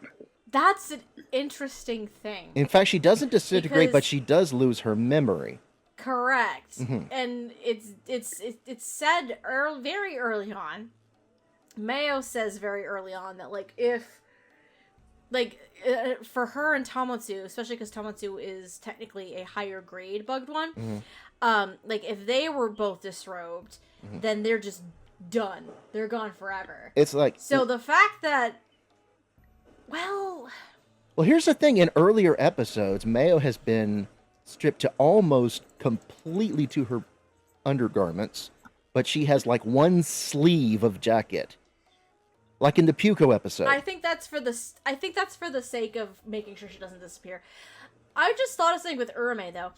Urame though is described as Mayo's polar opposite, But she is her twin sister, they're though. twins. but described as her polar opposite, right? Because she's the one who reverses Tamotsu's power. Mm-hmm. Yeah. So it makes me wonder if that's the answer reason. is stop thinking about it. Right. A wizard did it. The answer is it's bullshit and stop thinking about it. Yeah. The answer is, hey, look over there. Mm-hmm. Pocket sand. Run! The answer is, hey, what's that? Phew! Yeah. Time to go. Well, what was it that, what's her name? The woman who does Inuyasha and Ranma, Rumiko. Oh, Rumiko Takahashi, I don't think about it, neither should you. Yeah. You shouldn't. I don't think about that. Neither should you. One of the greatest answers ever made. But it's so funny how she completely loses her memory, and then yet she knows every single lyric to every one of Mania's songs. and they're cheering out there. She's like, I don't know what's going on, but you should definitely cheer for us. I think it's because she's literally seen it on the television. And she's like, oh, I guess that's me. Mm-hmm. And just keeps going. It's so... I like that they cast Felicia in this, because her and Mayo's actor, if you looked away, you could probably not tell them apart in this show. Like, if you weren't watching... And I love her edgy little demon mask. It's so good. I just... I don't know what's going on, but you should listen to what they say. And then, yeah, I don't have a ton for Felicia because she doesn't really do much, unfortunately. No, not a lot. She's just vengeful because her sister's a quote unquote traitor, and then becomes super cute and adorable after she loses her memory and becomes an idol. So worked out in the end. Yeah, worked out in the end. Everybody's happy. Except for Grandma. Except Grandma, who's in a Grandma's vacuum stuck in a cleaner. box. Grandma's in a box. Thanks to the professor. I love how she gets sucked into the vacuum, and you see the window on it, and it's just you see eyes and a mouth in the purple smoke. Karma really is a bitch. Yeah, but no, Dawn has her moments in the last episode where she gets to be really dramatic, and we get tragic. We find out the tragic backstory of the Mayanaka clan and what happened to Mayo and Urume's parents, and how because they died in the firebombing of Japan. Right. Oh yeah, another thing. It gets very political and brings in the World War II bombings of Japan. And you would think that a show like Akiba'S Strip wouldn't get political, but folks, it does in more ways than one. Yeah. Art is always political. You just have to look. Like, wait, anime is political? Always has been. Always has been. Gasp! Clutch the pearls! Clutch the pearls, what a sneaky thing to do. Oh my god. Yeah. Oh my god. I'm taking that's from Pootie Tang and I don't understand it. No, that's from... Oh, I get to understand Pootie Tang soon enough. That is not from Pootie Tang. That's from In Living Color. That's from Men on Films, yeah. The title alone gets 2 snaps up. Point still stands. I get to understand Pootie Tang soon enough. Yeah. And Hardy gets to understand the buttholes. Me too, since I challenged him, but I'd never seen it before. No, we're... You also know this means you have to watch the Sideways Why the Cats Musical Sucks video now, too, right? We're going to try to put together a watch party with a double feature where we all just sort of watch it together. The only problem is that Pootie Tang is no longer free for streaming. It's like $3.70 to rent on Amazon. But I'll send you the money. I was going to say, we should definitely just do server watch party. It's Pootie Tang and cats. Yeah, Hardy was saying that the other day. I'm like, hell yeah, let's do it, bitch. Fuck it. People might actually show up. Anyway. It'll be the funniest shit in the world. That'll be a hell of a watch party. Don Bennett make Grandma sound hot. It's true. Yeah. It's true. Grandma's hot. Well, I mean, you know, I'm already sweating to the oldies, so... Hell yeah! I love her death scene because it's actually so genuinely sweet.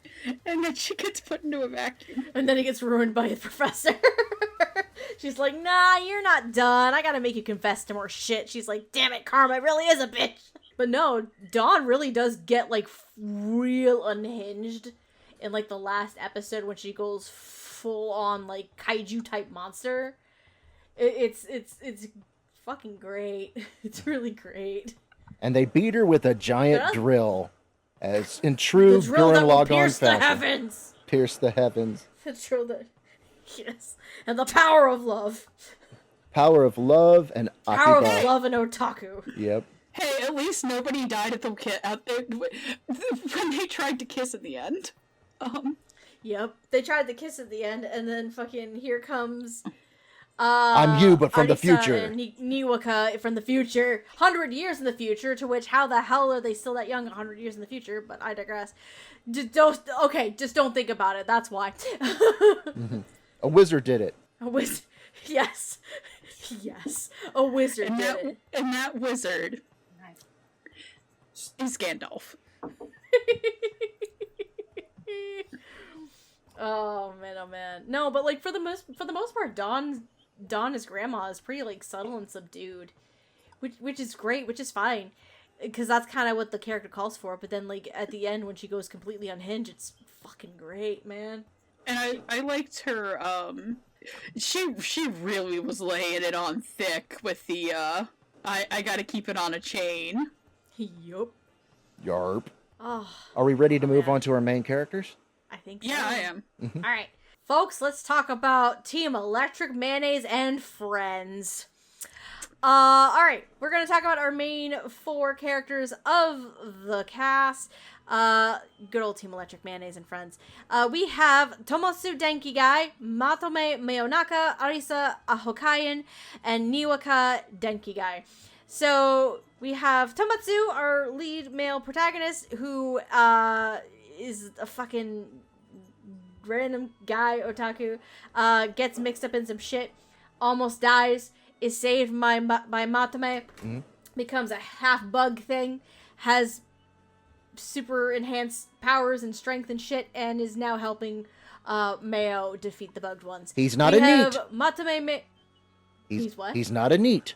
He works hard when he needs to. NEET. He does. Mm-hmm. He does. So he I love his end goal, by the way. Yes. What is it? It was to live off of, like... To have, Was it to write a sci-fi novel, have it be a success, have it become a live-action movie that bombs, but then becomes resurgence through an anime that's super successful and to live off residuals for the rest of his life? Yes. Yep, that's exactly it. It's so fucking great. Matame Mayonaka, she is effectively our lead heroine of the show. She is a high-level bugged one herself, the quote-unquote traitor of her clan. She's protecting Akihabara and has been for several years. And yeah, we find out she's actually 75 years old. 78. Oh right, she's in her late 70s.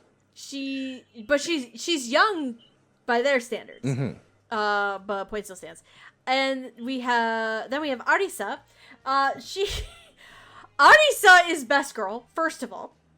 Second of all, Arisa has done a lot. So she kind of randomly pops into Akihabara one day for shits and giggles, and she gets kind of sucked into all of this stuff willingly. She's a willing participant, but you learn that she's very smart. She got a college degree at a young age. She's traveled the world. She's learned a lot of things, including kung fu, which is why she's super fucking strong.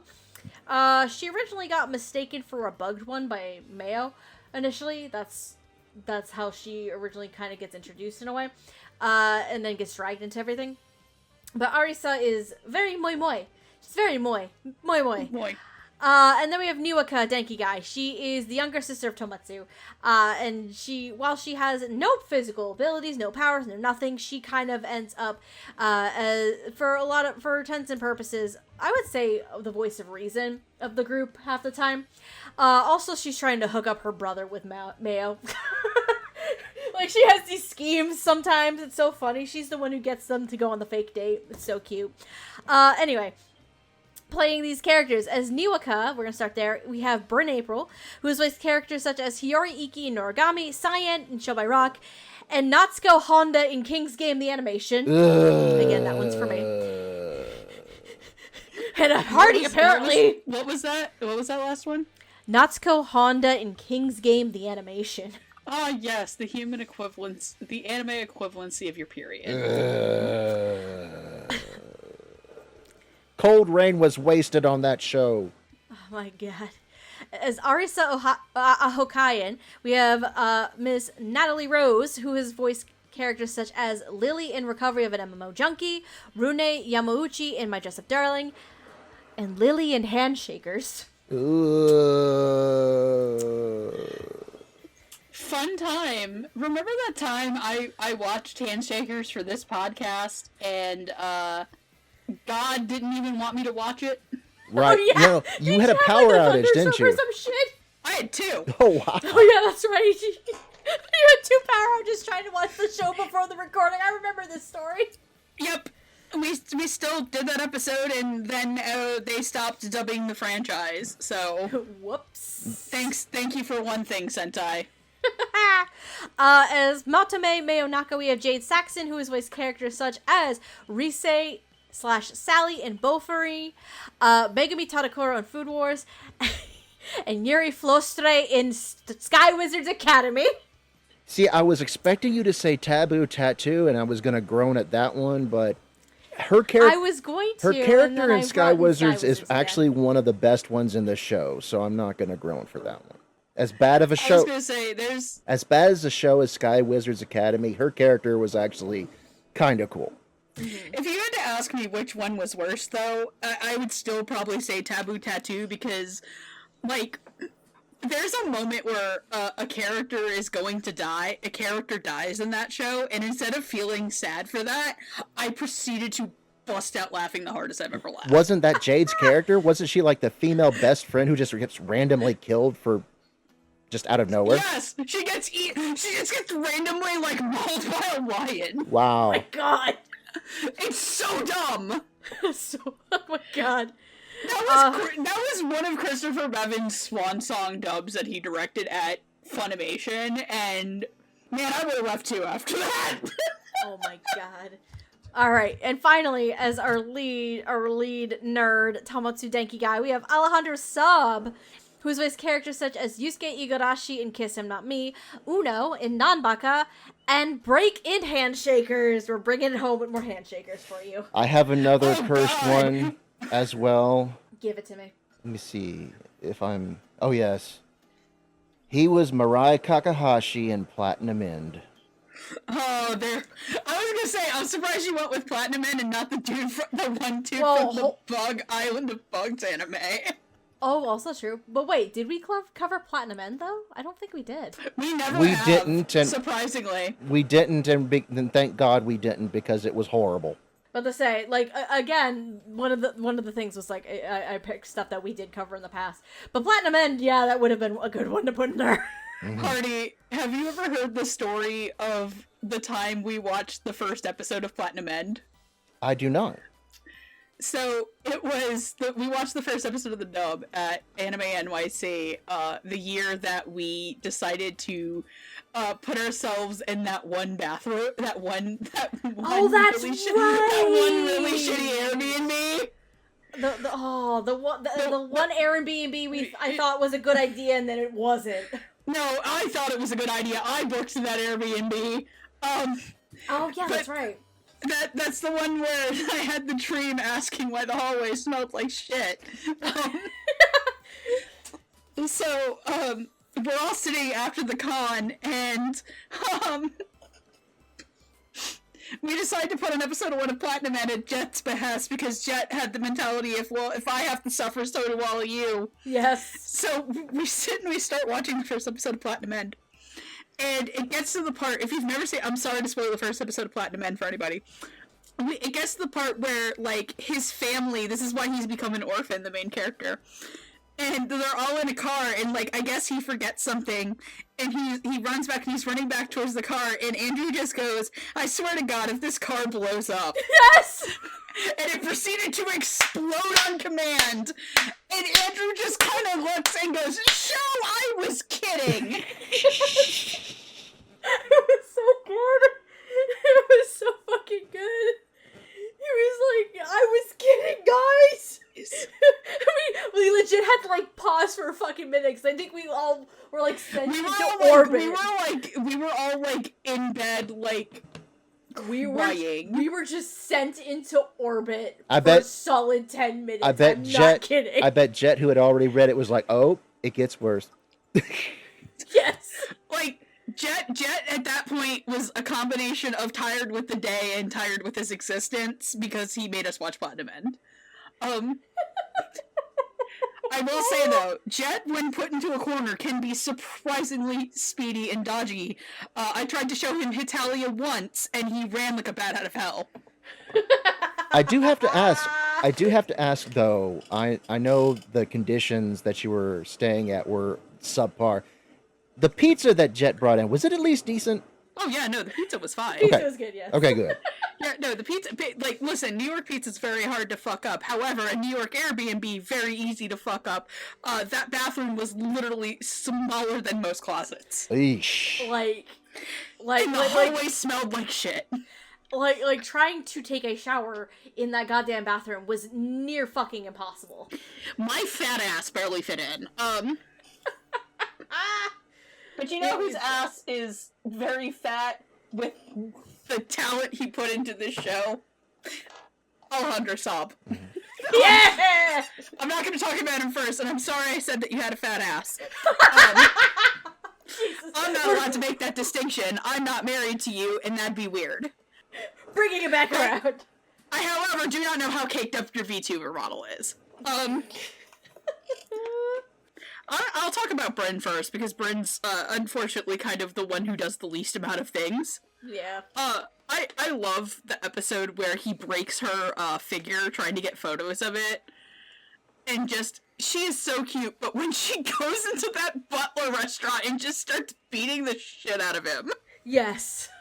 to snap him out of it, because by this point Tamatsu's just like, yeah, welcome home, master. Thank you so much. I appreciate it. Then she smacks him, grabs Mayo's bat, and proceeds to keep going. No, she's cute and adorable, for sure. Yeah, and I think she really, like, Bryn April was kind of one of the masters of, like, little girl voices. Have to say that in a way that does not make me sound like, I should be on a list. I'm sorry, but the second I said that, I just thought to one of the wildest game show moment bloopers, where on a very old episode of Family Feud, Richard Dawson asks a man what his job is, and he's like, "I'm in the business of girls' pants," as in he makes clothing for girls. Right. And that's the thing that popped in my head because I'm tired. Okay. But no, like, I love that she is like the voice of reason and also bewildered by a lot of shit, but at the same time just goes to me and goes, yeah, no, this is just like Tuesday. Yeah. Yeah. Mm-hmm. And she's got a little that, like, kind of smarmy edge on it, but also just, like, the cute little sister voice. She's like, "Hey, brother, could you come? But she gets- Could you come help me beat this? Also, could you please put on some pants?" Big Also, brother, when where she are your gets- pants? When she gets kidnapped by the claw machine, Yes. and he's gonna go punch it, and he stops. She's like, "Are you fucking..." Just Bryn's like, "Are you fucking kidding me?" It's like, really? You're not gonna save me right now? I got this cute little louse, the louse family. It's just, also, when she gets knocked out in the first episode, even, there's a spiral even in her mouth. That's how you know she's just knocked out and not dead. If she was dead, she would have had X's. But yeah, no, I liked it a lot. I would say out of the 4 leads, she's probably, like, the number 4 for me. That's all I have. What do you guys got? No, she's cute and adorable. Mm-hmm. There's not a whole lot to say about Niwaka because she's not a combatant like the other 3 are. Right, I mean, that's she holds her own in her own way. Like, she's sort of like the main cheer squad while the other 3 are out fighting. Mix of, like, cheer squad and at sometimes, like, the voice of reason, too. Mm-hmm. Like, And she's sometimes the one who has the damn brain cell of electric mayonnaise. Mm-hmm. And if you Like, give kind her of interesting. if you give her like a weapon, she will actually fight. Like, she had to save the committee members from execution with her paintball gun. Yes. Mm-hmm. But yeah, no, Bryn sounds cute. She has had such an impressive range over the years for cutesy characters like this, but also for more recently, she's done a lot of more grown-up characters as she's grown up herself. Because remember, she started before she was like 16 or 17 when she started voice acting. And this, Yeah, she I think was doing Titan, like, at that, like, while still being in high school, I think. mm-hmm.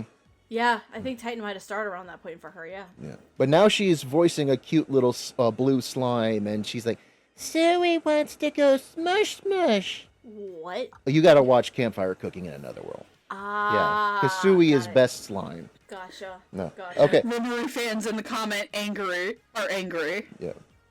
No, here's the thing. In case anyone wants to watch Campfire Cooking in Another World, you have the fantasy cooking show from shows such as Restaurant to Another World.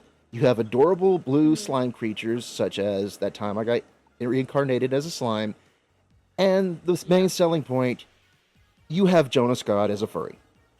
So what's not to love about the first 2 seasons of the show?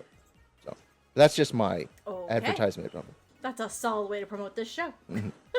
I mean, I don't have much else to add for Bryn. She cute. She adorable. Mm-hmm. Like, she, you're 100% right. Like, she's not much. She would have more if she was an actual combatant compared to the other 3, but she does hold her own when she can and when she needs to. But no, yeah, Bryn is a lot of fun, and she's cute and adorable. Her back and forth with Alejandro is also a lot of fucking fun. But I think one of my favorite things is, like, Niwa's not an idiot. She knows that Mayo has a thing for her brother. She knows. And Niwa's just, like, trying to hook him up. Niwa's trying to be a good wing woman for Mayo. And then Arisa, like, easily, like, follows along very quickly, too. It's so good. Mm-hmm. She, like, the episode where the fake date happens, she goes, like, because Tomatsu is like depressed because a friend from like middle school or something has a girlfriend now. And his friend who somehow looks like something that walked out of like the US Revolution. Anyway, but no, Niwa is like, she looks at Mayo, is like, I have idea. And she goes up to Tomotsu, and she's like, well, if you want, you could go on a fake date with me if that helps, big brother. And he's like, yeah, no, that's, when you say it like that, You that's lost not me gonna at big help. brother. And then Arisa comes in. Yeah. And then Arisa comes in, he's like, well, how about me? I'll go on a date with you. A fake date with you. And he's like, thanks, but it's fine. And then they're just like, well, I guess nobody else can do it. And then Mayo's just like, I guess I can do it. And he's like, are you sure? And he's like, yeah, I'll do it. And then they go, and then both Niwa and Arisa are just like, high five, success. I would like to thank our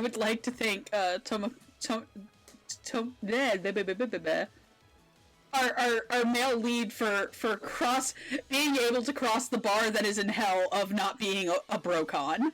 Yes. He does not cross that line, which is good. Tomatsu, sorry. Yeah, Tomatsu, not a brocon. And not a wallycon either, thank you. Yeah, thank God. He may be a freak, but he ain't that kind of freak. Mm-hmm. Yeah, and he does right by his sister too, because like one of the like most precarious situations that Niwa gets herself into is during the Maid and Butler Cafe episode, where like the owner manager, who is the like bugged one, like pins her to his clothes, so that way in order to like strip his ass naked, you have to strip Niwa naked. So Tomatsu's just like, I got this, trust me, Niwa. So he does it, strips both of them naked, but then immediately, as Niwa is just like stripped naked, he takes other clothes that are lying around and immediately wraps her up. So he's just like the best big brother, like protecting his sister like at all costs. It's In so fact, cute. all three of the girls end up wearing the maid outfits afterwards. Yes. Mm-hmm. Yes. Is it time? I guess let's move on. Is it time to move on to the moi moi? Moi moi. Best girl! I think when I originally watched this show, I wasn't super big on Natalie Rose's performance as Arisa. Coming back to it now, one, Arisa is the best character in the show. Yeah. Bar none. Mm-hmm. I love Arisa. I love that she is so assertively herself, regardless of anything that is happening. Mm-hmm. Like, Arisa is going to be Arisa no matter what. And I love that for her. I love the energy that Natalie has while kind of maintaining that accent. And I think at one point they joke about dropping it.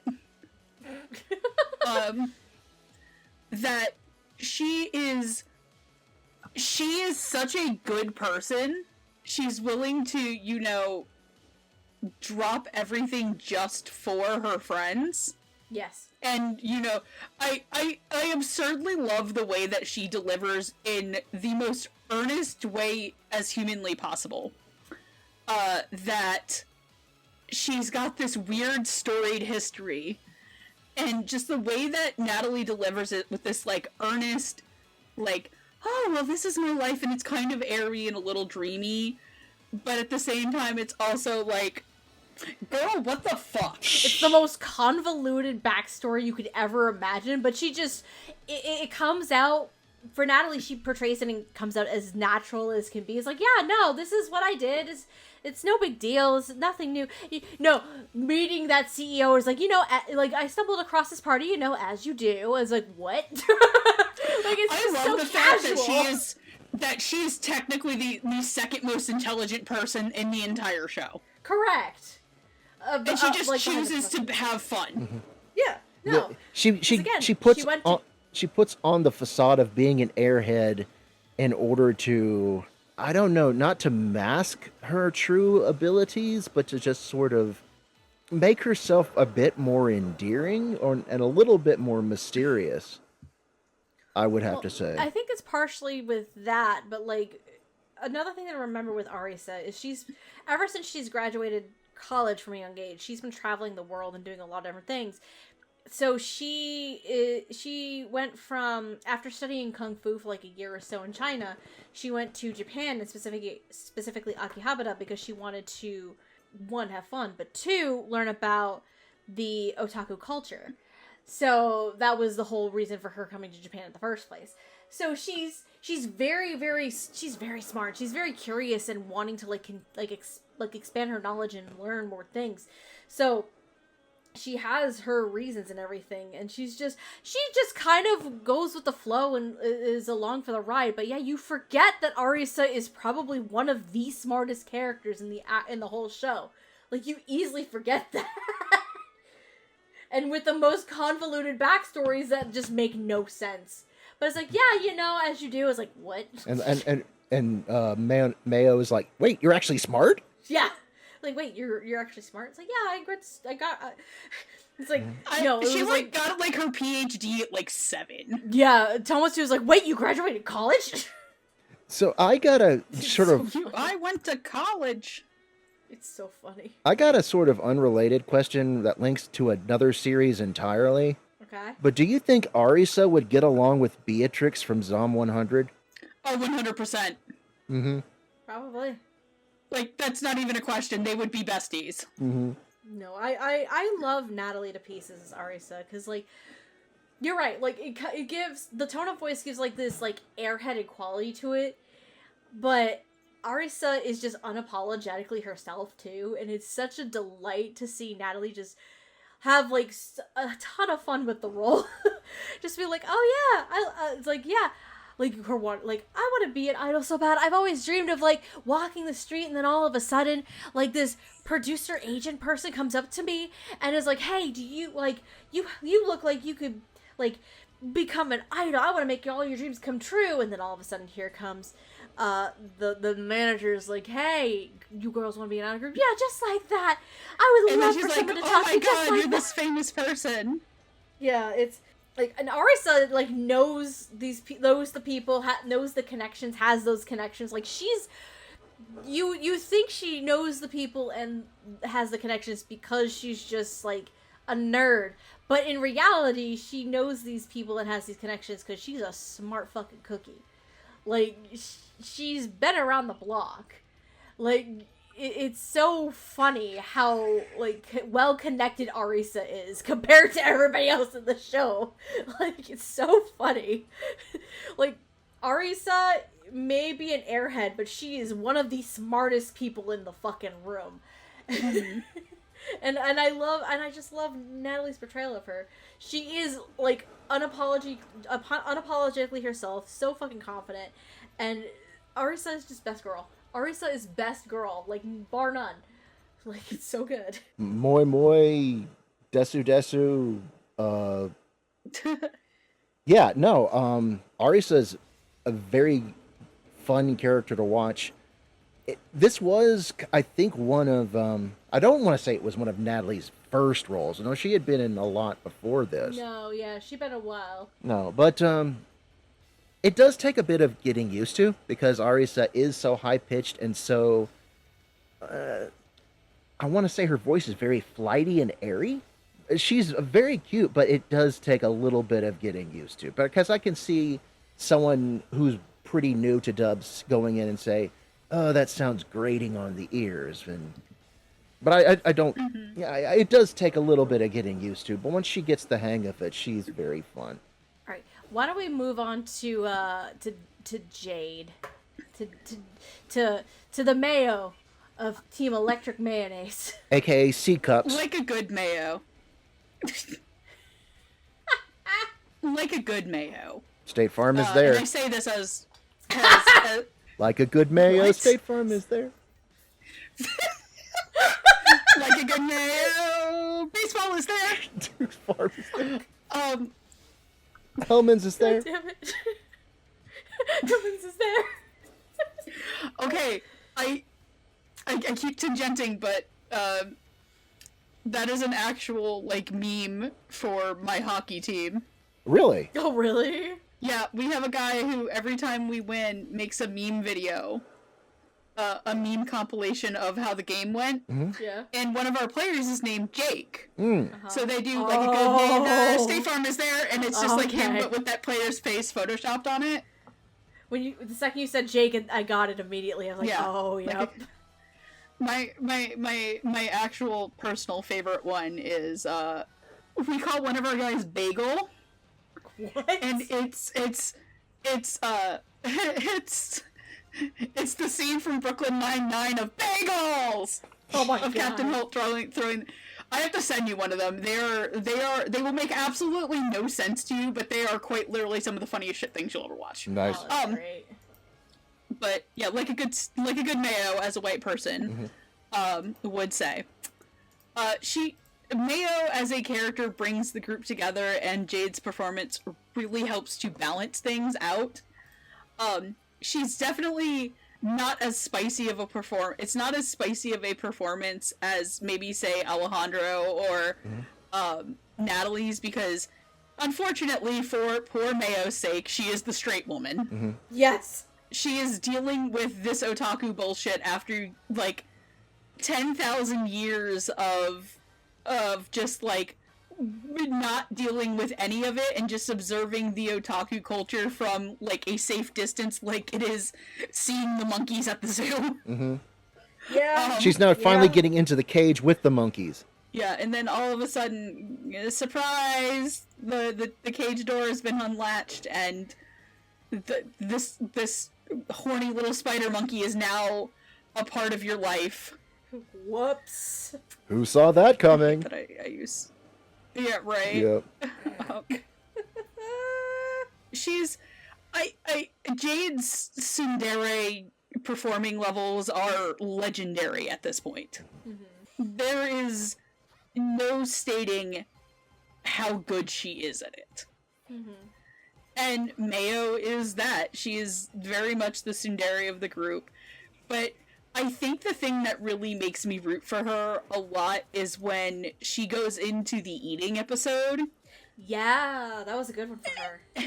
And just her performance of having to Joey Chestnut it out. Yes. How can you desecrate this food? Because really, that guy was desecrating that food. Oh yeah. Waste of food. That man was Chris Rager, food waster. Oh yep. just how could you do that to That's- you really feel for this character. That episode where she's just talking about how she used to not get a lot to eat. Yep. And it kind of just is during the war. And that's why she cherishes food. And there's just this general gentle and earnestness to Jade just being vulnerable in that moment. And letting in Tamatsu. And you kind of finally realize, like, that's the moment for him where, like, I think he finally, like, fell in love with her, was because she finally got vulnerable. It works. And it works because Jade is eligible,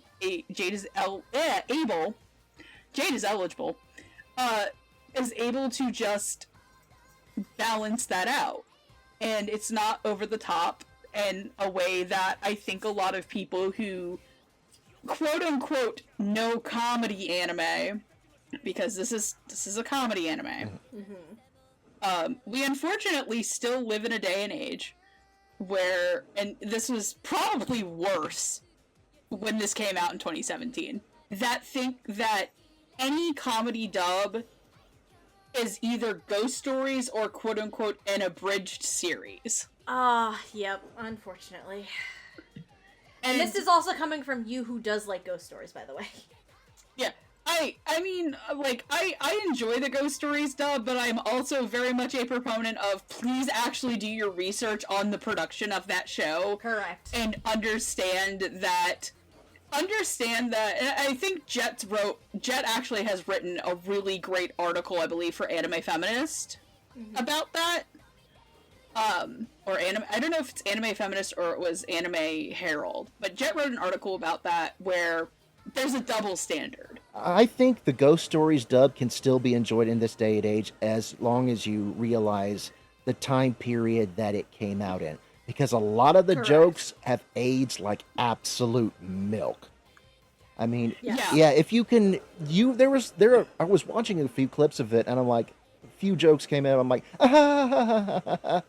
wow, that's terrible. But I'm laughing and I hate myself. But Yeah. yeah, you just gotta kind of be like, hey, they can't say that on TV these days.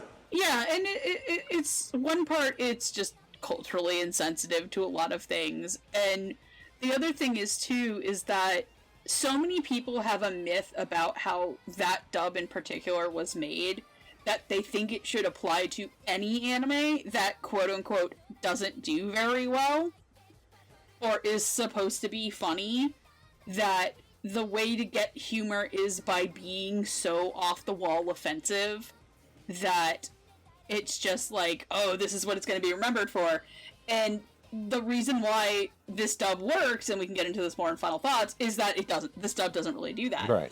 And a lot of it is carried on the performances that are done by people like Jade, who they have to be the straight man, and not only that, they have to act through their own character arc, because a lot of the reason why shit happens is kind of because Mayo doesn't open up about the truth of everything. Yes. And things would have gone much better if she was open about things to the rest of Team Electric Mayonnaise and Friend. Like, for instance, what would happen to Tomatsu if he does get stripped naked? The fact that, she has a grandma, twin, an identical twin. The main baddie is her grandma. Grandma is grandma, Yeah. There's a few different things, yes. Mm-hmm. But she portrays that well. And the thing is that as a character, Mayo doesn't have to be over the top and offensive or anything like that. And I'm going to let you guys go so I don't dominate this and accidentally start transitioning into talking about Alejandro. Mm-hmm. So I just think that we have seen a lot of growth in Jade's performance and talent as an actress ever since Eve Genoward in Baccano. Because if you remember how Eve was very soft-spoken and very just sort of quiet and just, I won't want to say demure, she was just sort of like, I don't even know what the proper word to use is, but... very, willowy. Willowy, yeah. And I have to say, as much as I love the Baccano dub, I think Jade's performance was one of the ones that I wasn't sold on entirely, but that was probably because that was one of her very first roles in anime. But watching her over the years as she's become much more adventurous and take on much more different roles, much more energetic and differing characters, leading up to 8 years ago, voicing Matame Mayanaka, you can tell when Mayo gets angry. You can tell when she gets embarrassed, and her face turns red and she starts squealing like a tea kettle. Yep. Mm-hmm. And you could also tell when she's completely dumbfounded watching them play cards, just like, what's going on? I have no idea what's going on. And I think that has extended to this current day. I just think Jade has metamorphosized, going back to the bug puns, into sort of this super talented actress that has no end in sight. And I think Matame is an excellent performance of hers. Jade is one of the voice actors who's had a very illustrious career at this stage. You can definitely see the growth from when she first got on the scene, and even to now, everything she's done. This is definitely one of the more fun and adventurous roles she got to portray in this show, and she's the straight man character of the show. She's not doing anything super crazy or anything too terribly adventurous, but at the same time, that's the point. That's the point. Mayo is the straight man of the group, but Mayo is also still very endearing and has her moments of vulnerability and everything, and it's so fun and it's so amazing to see. And then even roles after this for Jade, I mean, just 2 out of the 3 credits that I mentioned, both Furry and Food Wars, came after the fact, right? So it's and then there were many, many more that came through as well. You reminded me how much Megumi gets jobbed. I know. Like I think one of my favorite. I think for me, one of my favorite performances for Jade to this day is My Roommate is a Cat. I was about to mention that. Yeah, she got to play a literal pet. Yes, she got to play little Haru. Haru best girl, always, every day. Haru best kitty cat, and she was the cutest, sweetest little thing. I owe myself a rewatch of that show at some point. Yeah. Jade can really give what's her name a run for her money. Moxie. Oh, Linty's cat. Lindsay's cat, Moxie. Yeah. So funny. But no, I really do like Jade. Like she's such a delight, and she plays a lot, all of Mayo's, like, all of the facets of Mayo's character very, very well. From not just the straight man aspects, but, like, some of the vulnerable ones, some of the loner ones, some of the comedic ones. Because Mayo does have her comedic moments. Some of her joyful moments, it's just very genuine, and it's something I really, really enjoy a lot. All right, this bitch, this fucking bitch, Alejandro. What is there to say about motherfucking Alejandro Saab? So here's the kicker. We were briefly talking about this, I think, before we started recording. So this was around the time when Alejandro really started taking off. Because there was this and Nanbaka that had started the season right before this show aired. Yeah, like Nanbaka was airing. Part 2 of Nanbaka started airing like concurrently, like right after. Yep. So Alejandro was like really starting to take off by this point, and my God, I was reminded almost like within the first 2 minutes of the show how much I loved his performance of Tamatsu. Because in the first 2 minutes of the show, he's running in back alleys to try and get into Akihabara because he's being chased by an art dealer wanting to sell him like a random ass painting. And so he gets caught, and he's like, all right, fine, I'll buy your painting. She's like, wait, you will? Let's go back and sign the deal. He's like, but I need your help first. She's like, what do you mean? And he starts going on this random fucking tangent about being the secret space, like, prince in, like, space, and needing to, like, find all these relics and shit to, like, rebuild this mech and save the world, and it just completely turned this woman off, and she just disappears. And he's like, oh, cool, alright. Glad to know that my novel that I wrote in, like, middle school came in candy today. Good to know I'm fucking cringe. Yep. Yes. Like that immediately I knew cringe. I was like, oh, I remember what I was getting myself into with Alejandro in this, and I'm like, thank God. Like I was reminded, and I'm like, oh, I'm in. But I am free. I'm like, I am in for a fucking time. I miss this bitch. And then episode 3 happens. Episode 3 happens. Oh my God. Episode 3. Alejandro Saab put his entire heart, soul, everything into, I am gonna be a male failure, but by God am I gonna do it. Yes. Because this man fails his way upward into a hot woman. He had a grand old time with it. There are times in this show where I genuinely also feel like the guy is going through it, unfortunately, because he is unfortunately in a situation where he is the only one who can help them, like where he has to get trained how to do good in fighting games. Yes. And it's like, is this actually for fighting games, or is this to make him like swole AF? Yes. The answer is yes. And you're just like, oh, this poor bitch.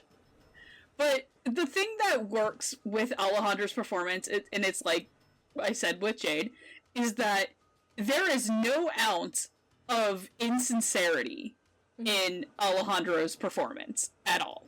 Yeah. Like, 100%, this guy is nerding out, and there is no holding back. And you have to appreciate something like that, because it's such a breath of fresh air to have somebody do that, and just be like, you know what, I'm gonna go for it. I'm gonna go balls to the walls, ham out, and just say fuck it and throw it to the wind, and it's gonna come out in my performance great. Because he's a nerd. Alejandro Saab is a huge nerd, and he just put his whole being into it. And there are as many wonderful, quippy, memeable moments in here. But, by God, did this show sell me on the romance by the end of it. And that is in no small part to Alejandro Saab helped. I wanted to see them make out, and I got denied that for anime bullshit plot stuff. Deus Ex Machina bullshit. Last So minute. now I realize that the alien thing might be because of the first episode. Last minute anime bullshit. Yeah. Yup. Last minute anime bullshit that's never gonna get resolved. Whoops. Oopsies. Whoopsie. Well, I'll just No, flat out. Alejandro going full ham is great. I will just flat out come out and say it. This was one of, if not the first, of Alejandro's main lead roles, and I still think it's his best. All these years afterwards. I wholeheartedly agree. Yeah. Now there have been others. This might be my favorite comedy performance. There have from been him. others Yes, that are more. I can agree to that. There have been others that are more dramatic and where he's sort of had to be like a more serious performance, and he's done well. But as far as comedic chops combined with the writing and just the delivery, I think this is Alejandro Saab at his A+ performance, at his absolute peak. And to this day, I'm shocked that I didn't buy this, because Really? I reminded myself, and I'm going to get back to that in final thoughts. I will get back to that because I have an important thing to say. But yeah, no, I'm glad that I was able to rewatch this and remind myself of just how enjoyable it is. Because if you think about one thing about Tomotsu's character, yes, he is a horny teenage boy. He is not a pervert. Yes. Like, yes, his whole goal Ironically enough, yes. his whole goal is to take clothes off people, but he does it in a way that's not perverted. It's like his fighting style. He does it sort of professionally. He doesn't get any sort of like joy out of it. But when yes, he does like reading girly magazines. He does like looking at like swimsuit models and stuff like that. That's just being a teenage boy. He's not a pervert. He's not going to touch people in ways to make them uncomfortable, even though his entire fighting style is taking people's clothes off.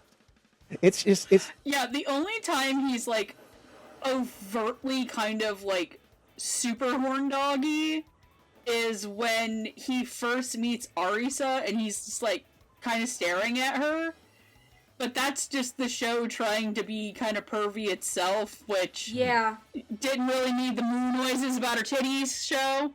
But no, I agree with that 100%. And like you mentioned, he's not a brocon, he's not a lilycon, he's not into any of that crap. He's just a normal teenage boy who has his urges, but he keeps them for the most part in tow. And that's what I appreciate about Tomotsu, in comparison to so many other of these anime shonen MCs, especially Issei from DxD, who are always trying to get their hand, or people like Mineta or Haposai or Roshi or all those other perverts. See, those ones are a lot more awful because those are adult men. Yeah, well, except for Mineta. In Issei's...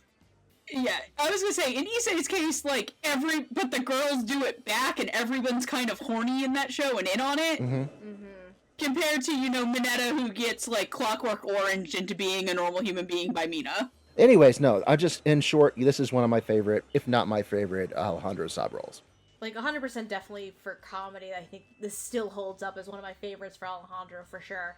Like 100%. Like you can't like It is one of those kinds of performances that is a tour de force kind of thing. Mm-hmm. And just seeing Alejandro, especially when he gets to go full nerd, because it's like, along with every episode having a different look into a different otaku and type of fandom, Tomatsu, for the majority of the show, also gets himself sucked into these different fandoms. So seeing Alejandro get to nerd out at these different fandoms is a goddamn treat. Because you get the trading card game fandom shit, because, again, he fucking goes full Dan Green. Well, you can... And goes Yami Yugi Well, here's the funny thing about the fandoms that he's into. He's not into every single one of them that they show. Like, he does love the trading cards, and he does love the radio accessories, and he does love building his own... accessories, audiophile, and he does love his own PC. building his own PC, but at the same time, he's not really familiar with professional wrestling. He's not the biggest fighting gamer. He plays around with Street Fighter 2, but he was never really good at it. And he's so not. He gets to dabble. He's not a big eater either. But he enjoys food. But he's not like Mayo and eating 4 different restaurants. And he also admits to Mayo that he doesn't go into new places because he gets a little anxious about it. And this is another thing that I don't think any of us have brought up about him. He may not be into everything, but he's going to respect your ability to be into that thing. Yeah. Mm-hmm. I think one of the biggest, most endearing moments for Tomatsu is the fake date, because while he's not into the whole eating all of this stuff, Mayo is.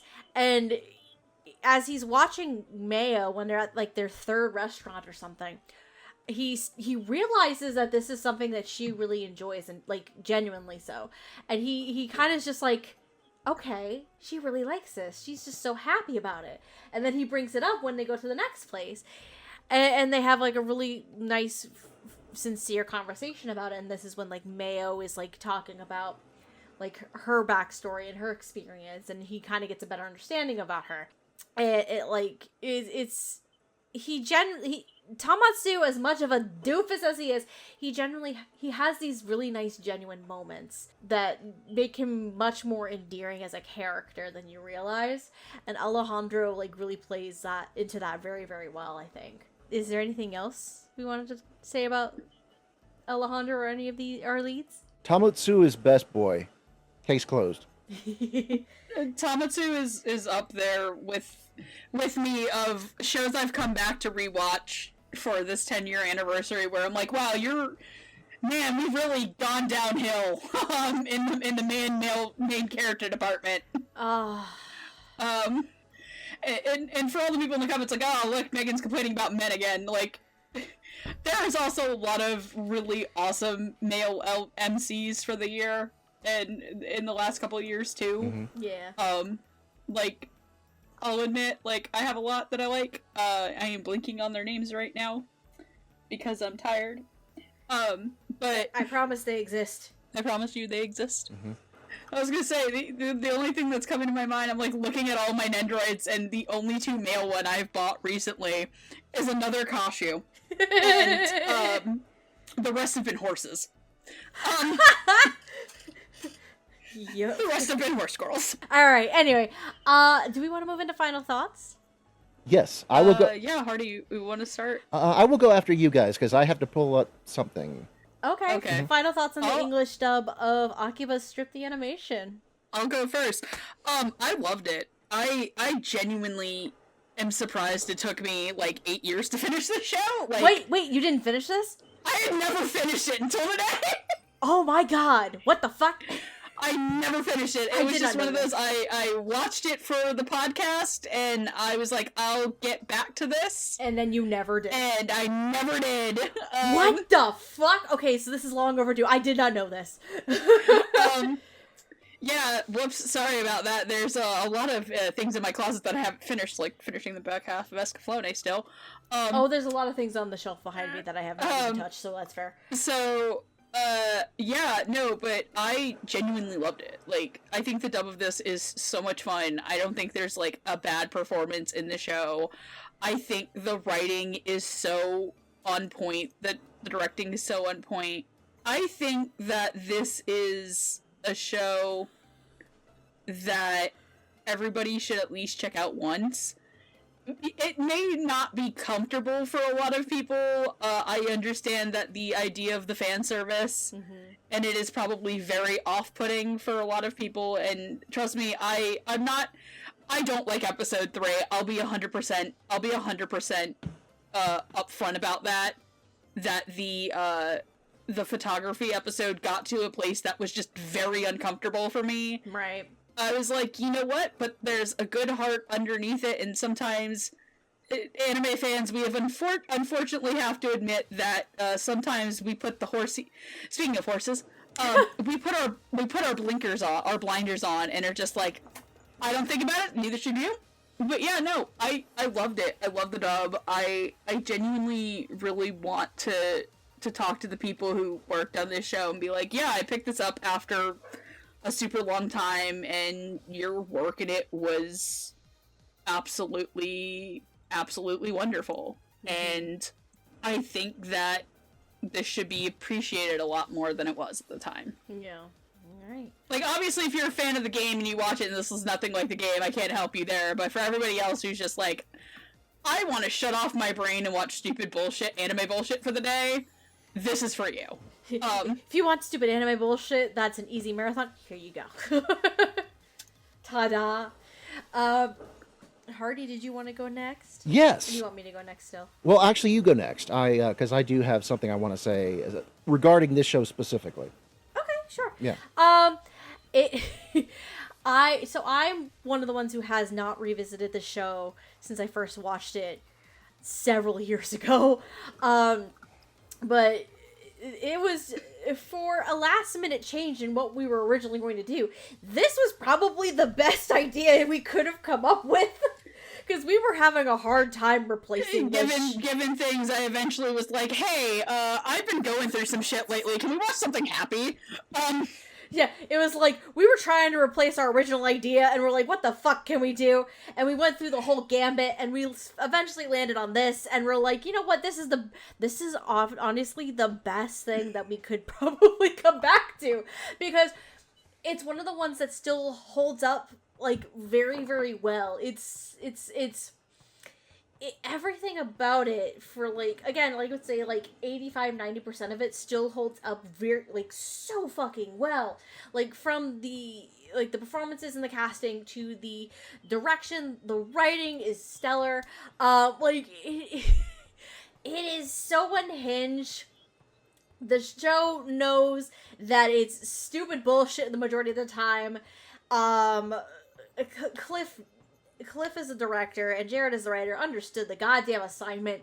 Let's be real. It's overall, it's so much fun, and it also gave some really, really fun and exciting performances from actors that eventually would be Huge. mainstays today.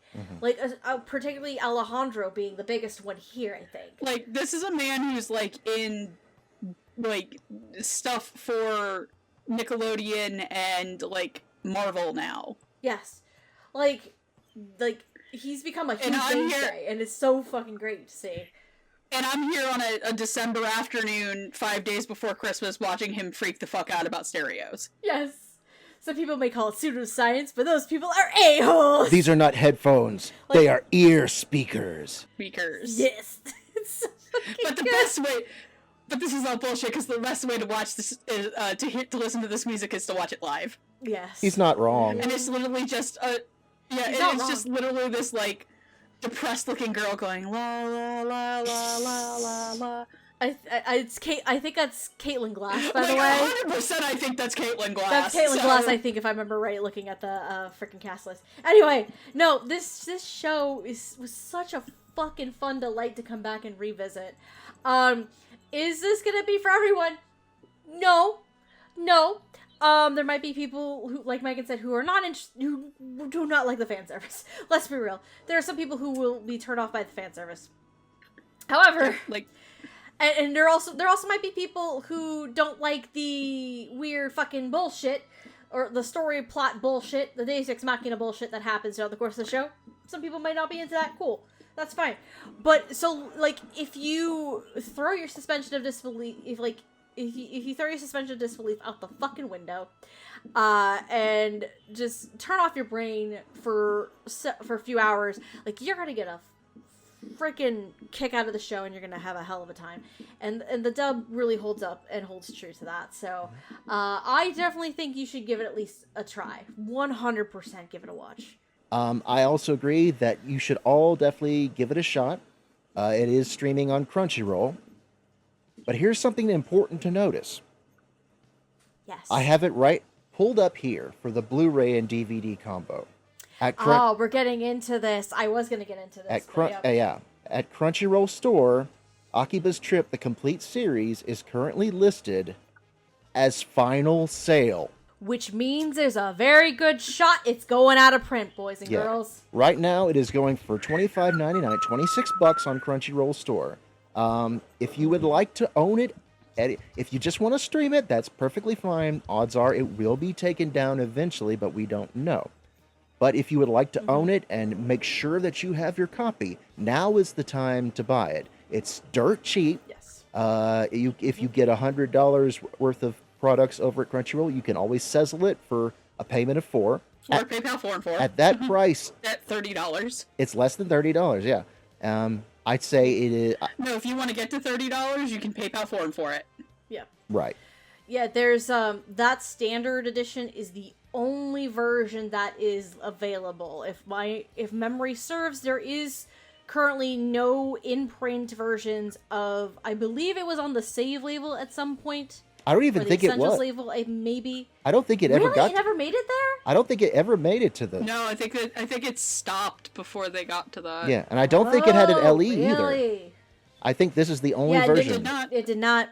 So yeah, no, if you really want to give it a try and you want to own it on home video, now is the goddamn time to do it, because once it is gone, the odds are very, very low that there will be a reprint of it.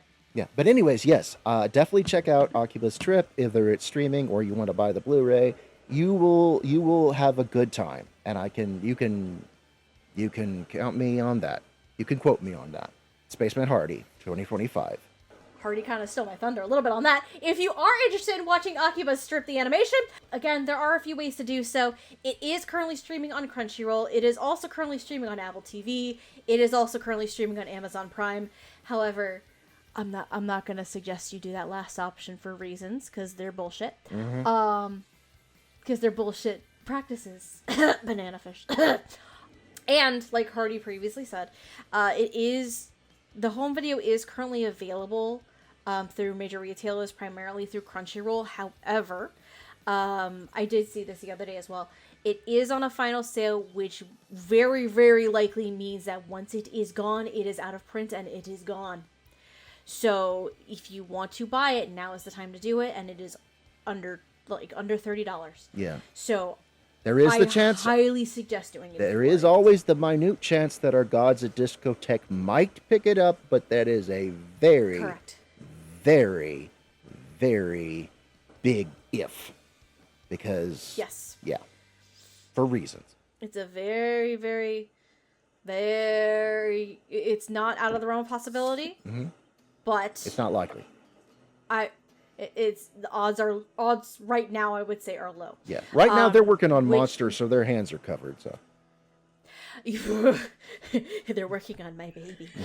Steph starts heavily breathing. Steph starts salivating at the mouth. Right.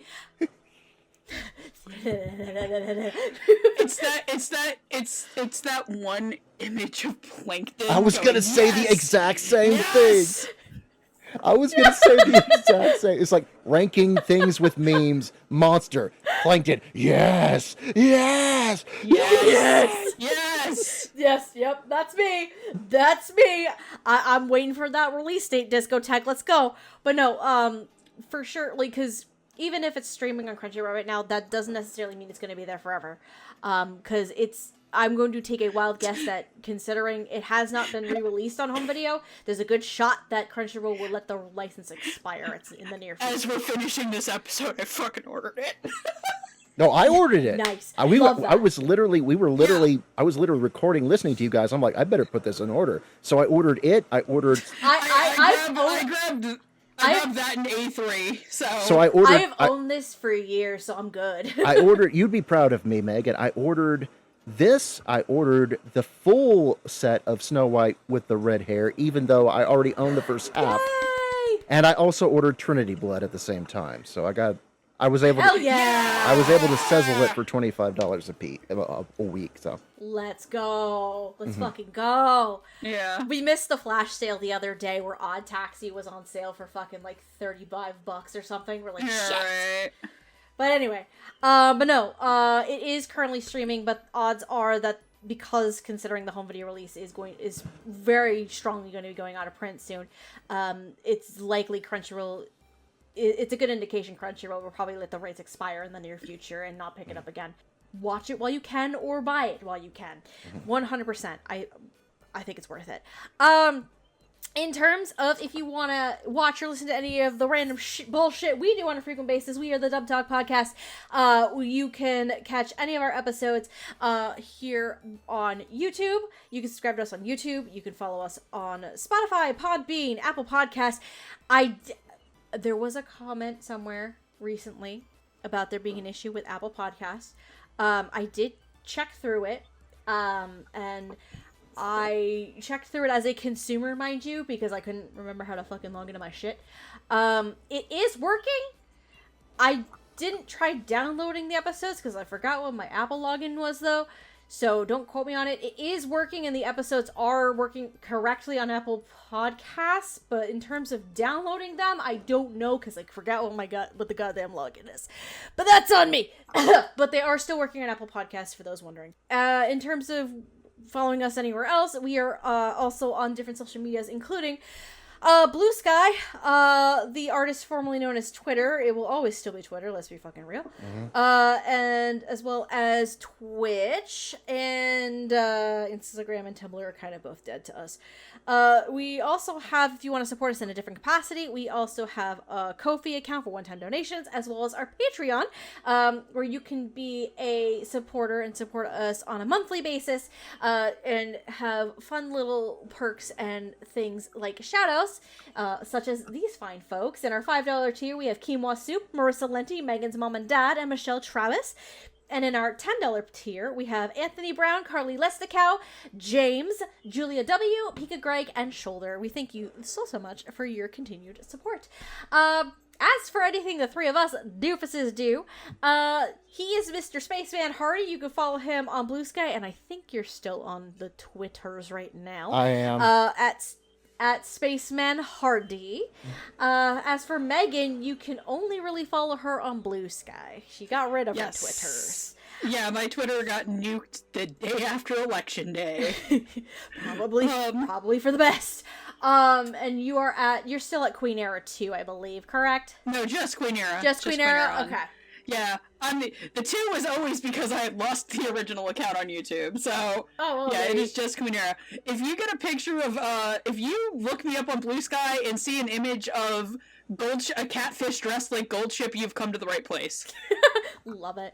And then No, I will not be explaining on podcast what the joke is. Okie doke. As for me, my name is Stephanie. I'm also known as Lilac. You can follow me on, oh Jesus Christ, I think I have the most socials out of anyone. You can follow me on Blue Sky, Twitter, TikTok, and Twitch, all at Lilac Anime Review, with review being spelled R-E-V-U-E. In addition to being Boss Lady and Mom Chan on the Dub Talk Podcast. Mom Chan, that's a nickname I haven't used in a long time. That's that just took me back, man. I know. I also stream on Twitch. I stream Tuesday, Thursday evenings, and Sunday after late morning, afternoonish. At the time of this recording, I have been playing Little Kitty Big City, Pokemon Legends ZA, and then with my fiance in tow. Oh yeah, that's right. You get to. Have you said this on episode yet? Or? This is the second time. The first time was with Yuri on Ice. This is the second time. With my fiance Andrew Into. We have been playing No Sleep for Kaname Date from Eye of the Somnium Files. We're actually almost done playing that game, I think. I don't know if we'll finish it this week at the time of this recording, or maybe the following week. We're either finishing it on Christmas or New Year's Day. I don't know when that will happen, which day it will be. But either way, oh, and if you miss any streams or anything like that, I have videos and VODs and stuff that go up on my YouTube channel as well. But yeah, that's it. Oh man. No, that's fun. Can I just say, because this is the last episode of Retrospect. 1, the retrospective series, and 2, effectively this is also the last episode of 2025 for us. Like, it feels so fucking weird, first of all, but 2, it's, oh god. I don't know what to say. Things have come full circle. It's a delight. It's been such a delight. It's been such a delight these past 10 years doing, like, all of this shenanigans and stuff. Like, obviously, like anything, there's been ups and downs. And there are things, obviously, like, behind the scenes, like, there are things people, like, may not have seen or heard. Like, there have been ups and downs, like, many fucking times with figuring out episodes and planning shit. But comes with the territory, you know? But, like, it's crazy to think that we've been doing this for 10 years now. Like, legit. I had just graduated college a year before we started this, so, I was finishing grad school, so I feel that. I have been very blessed the last 10 years to do this, and I plan on doing this for the next 10 years. Or as long as God will allow me. He's kind of up my ass for things I don't plan on, but, I genuinely love the fact that we did this. I kind of hope that we can come back and do more retrospectives, maybe not on a monthly basis. No, No. I feel like, because I originally only intended on this being just a one-time thing, because originally I was like, we're going to be 10 years old, we should do something special, what can we do? And it's like, because I remember, like, a couple of years ago, I was like, I would love to actually revisit Death Parade, and that idea got shot down immediately. And then I was like, ah, damn. And now everybody's like, oh shit, this is actually kind of fun. Yeah, no. And I think a lot of our fans, like, we wouldn't have done this without, we do not do this without you guys. Mm-hmm. I think a lot of you have really responded back very positively to this, so. Yeah. If you'd like to see us do more of these, maybe not on a monthly basis. Like, it would be like an occasional basis, but Yeah, like maybe once a year. let us know what episodes you would like to see us revisit. yeah, yeah, 100%. Because originally we were looking at anything that we did when we basically anything that was before a certain time point and was an impressions episode. Right. Well, not necessarily, because there was one or two that were already previously full reviews that were being revisited. Oh yeah. I know Flip Flappers was one of those, but and weirdly, to an extent, you can kind of say Seraph is a weird circumstance, because we technically that was the third time we talked about Seraph for this podcast. This was the first time we got to let Noah understand what girls are into when they want to see two boys kiss. But like, yeah, if there's, but it also, I feel like the retrospective series also gave like an opportunity not just to have some of the voices who originally talked about some of these shows come in, but also new voices as well come in with their thoughts who may not have had the chance to. And it kind of gives interesting and fun and different perspectives. So I don't want to just limit it to like the super old stuff. That would probably be like the best place to start, but like eventually, like if we wanted to like revisit some stuff like as time goes on, like, yeah, you know what I mean? I genuinely still want to do the one that we were talking about that we couldn't do because the show was a little too long to put out in like a week. Because our time management skills were awful. Like, I want y'all to know, the folks at home, like, the one that we were originally going to do, I had at least half of the show, or like at least a fourth of it downloaded onto like my tablet, and I was gonna watch it like on the plane to and from on mine and Andrew's Japan trip. That didn't fucking happen. Because we discovered there was in-flight movies on our plane for once. So we had fun with that. And international flights got in-flight movies? Holy shit. I'd never done international flights before. You think I would know this shit? Sometimes I have to remember there was a time in our life where we threatened to get you a passport to take you to Chuck E. Cheese in Canada. I know. That's when you forget that I never had my passport until 2020. Coincidentally, if you would like an episode just dedicated to the deep lore of dumb shit we've done off camera, please leave a comment, because we have stories for 10 years. Oh my god, we have so much random fucking shit. It's Like, this one's on video, but there's the time that Hardy, as a joke, put Noah in his trunk, and I immediately just slammed the top down and walked off. Oh my god! Please let me out. God. And there's just me, like, I quite literally just look in the camera, smack it down, smile, and leave. Wasn't there the one time that we were at the table, and I saw that one big piece of, like, cabbage that was just sitting there, and I just picked it up and shoved it in my mouth while everyone was watching on camera? Oh my god. We were, on the Yuri on Ice episode, because we were talking about, Dave Trosco. On the Yuri on Ice episode, Gigi, Patrick, and we were telling the story of when we were at A-Fest in fucking Dallas, and we went to the restaurant where he was like a general manager or like a district manager for, and we were trying to meet him, and he wasn't there that day. We told that story. That's the night I realized you and Andrew were gonna get married, dude. That, again, if you would like Dub Talk, the deep lore episode, please leave a comment. Yeah. We can tell stories for days. We still have to tell the stories about the last time we meet, because unfortunately we lost all the camera footage, and we weren't able to put together a video. We did. So we still have... we need to have a Dub Talk meetup again. We have not in, like, several years. Yeah. It doesn't even have to be a convention. We just need to, like, have, like, meet up, rent an Airbnb, get an Airbnb between the middle and just sort of hang out for a couple of days, you know. No, yeah, just like catch up and just chill for shits and giggles. Like, God, like I miss you fuckers. Like it's so, like I know the episode's done now, and at this point we're shooting the shit, but at the same time, it's one of those, because it's like, listeners, you didn't get to hear this at the beginning. Like, legit, we were supposed to start recording at, like, 8. We got on the call at, like, 8:15. And then we just started shooting the shit for almost, like, 45 minutes and didn't even actually start recording until, like, 9. So, because it's been a while since the three of us, like, actually got on a call together and just talked. Like, it ends up being, like, because we were, again, when we were doing Yuri on Ice, it's one of those things where it's, like, we can always kind of come back together as if like no time has passed, and just start shooting the shit, and it would just be like one of like whether it's reminisce or just it just be like old times, like no time has passed, and we just kind of pick up where we left off the last time we were together. Like it's so funny how that works, you know. I still remember the day we were all.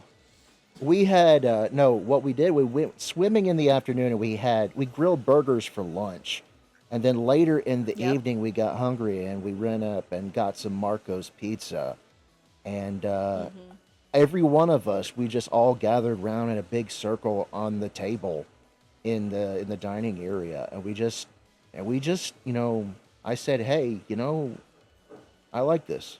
I like that we're able to come together like this. Yep. I missed those. Was that also the day where we were all sunburned to fucking Yes, heck? absolutely. So, yes, I think so. We were all just so done.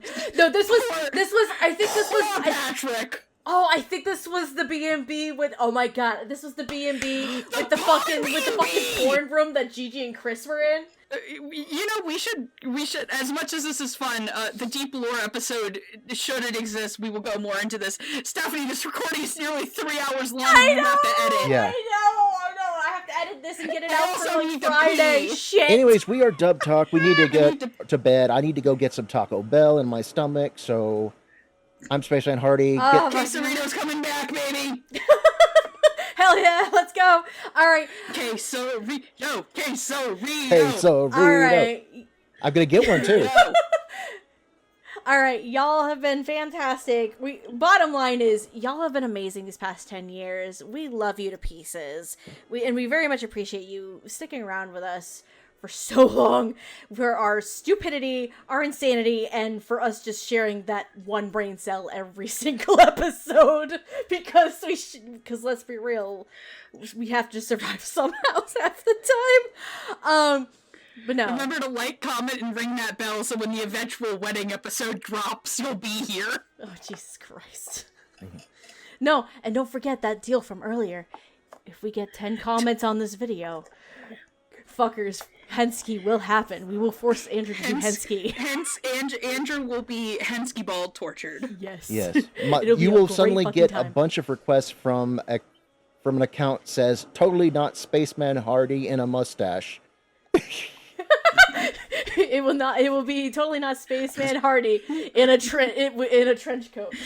3 Spaceman Hardys in a trench. Le man de space. Coincidentally, there's also a post from Adult Goat Man.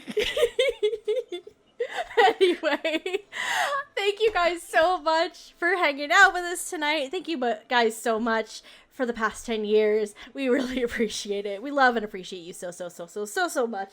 Yeah, it's time to go to bed. Oh my god. On thank behalf you of guys. Noah Clue, aloha. On behalf of Gigi, love your faces. And on behalf of one Spaceman Hardy, keep it manly. On behalf of one Almondul, rock on Boston, rock on Chicago. On behalf of one Patrick, shit, I forgot my own boyfriend's call signal. Fuck! Oh yeah, Otaku on the Dubbas. What a bad fucking girlfriend. And on behalf of, God, I don't think anybody else really has any outro catchphrases, but But on behalf of Jet, Jamal, Andrew, Zen, Lack, anybody who's ever been on our show. yes. On behalf of everybody here at Dub Talk, thank you so much, and Otaku on my friends. And throw your whole USC into 2026. Hell yeah, let's go, bitches! Quesarito. Quesarito. Quesarito. See, I'm a Crunchwrap Supreme kind of girl, so it's fine.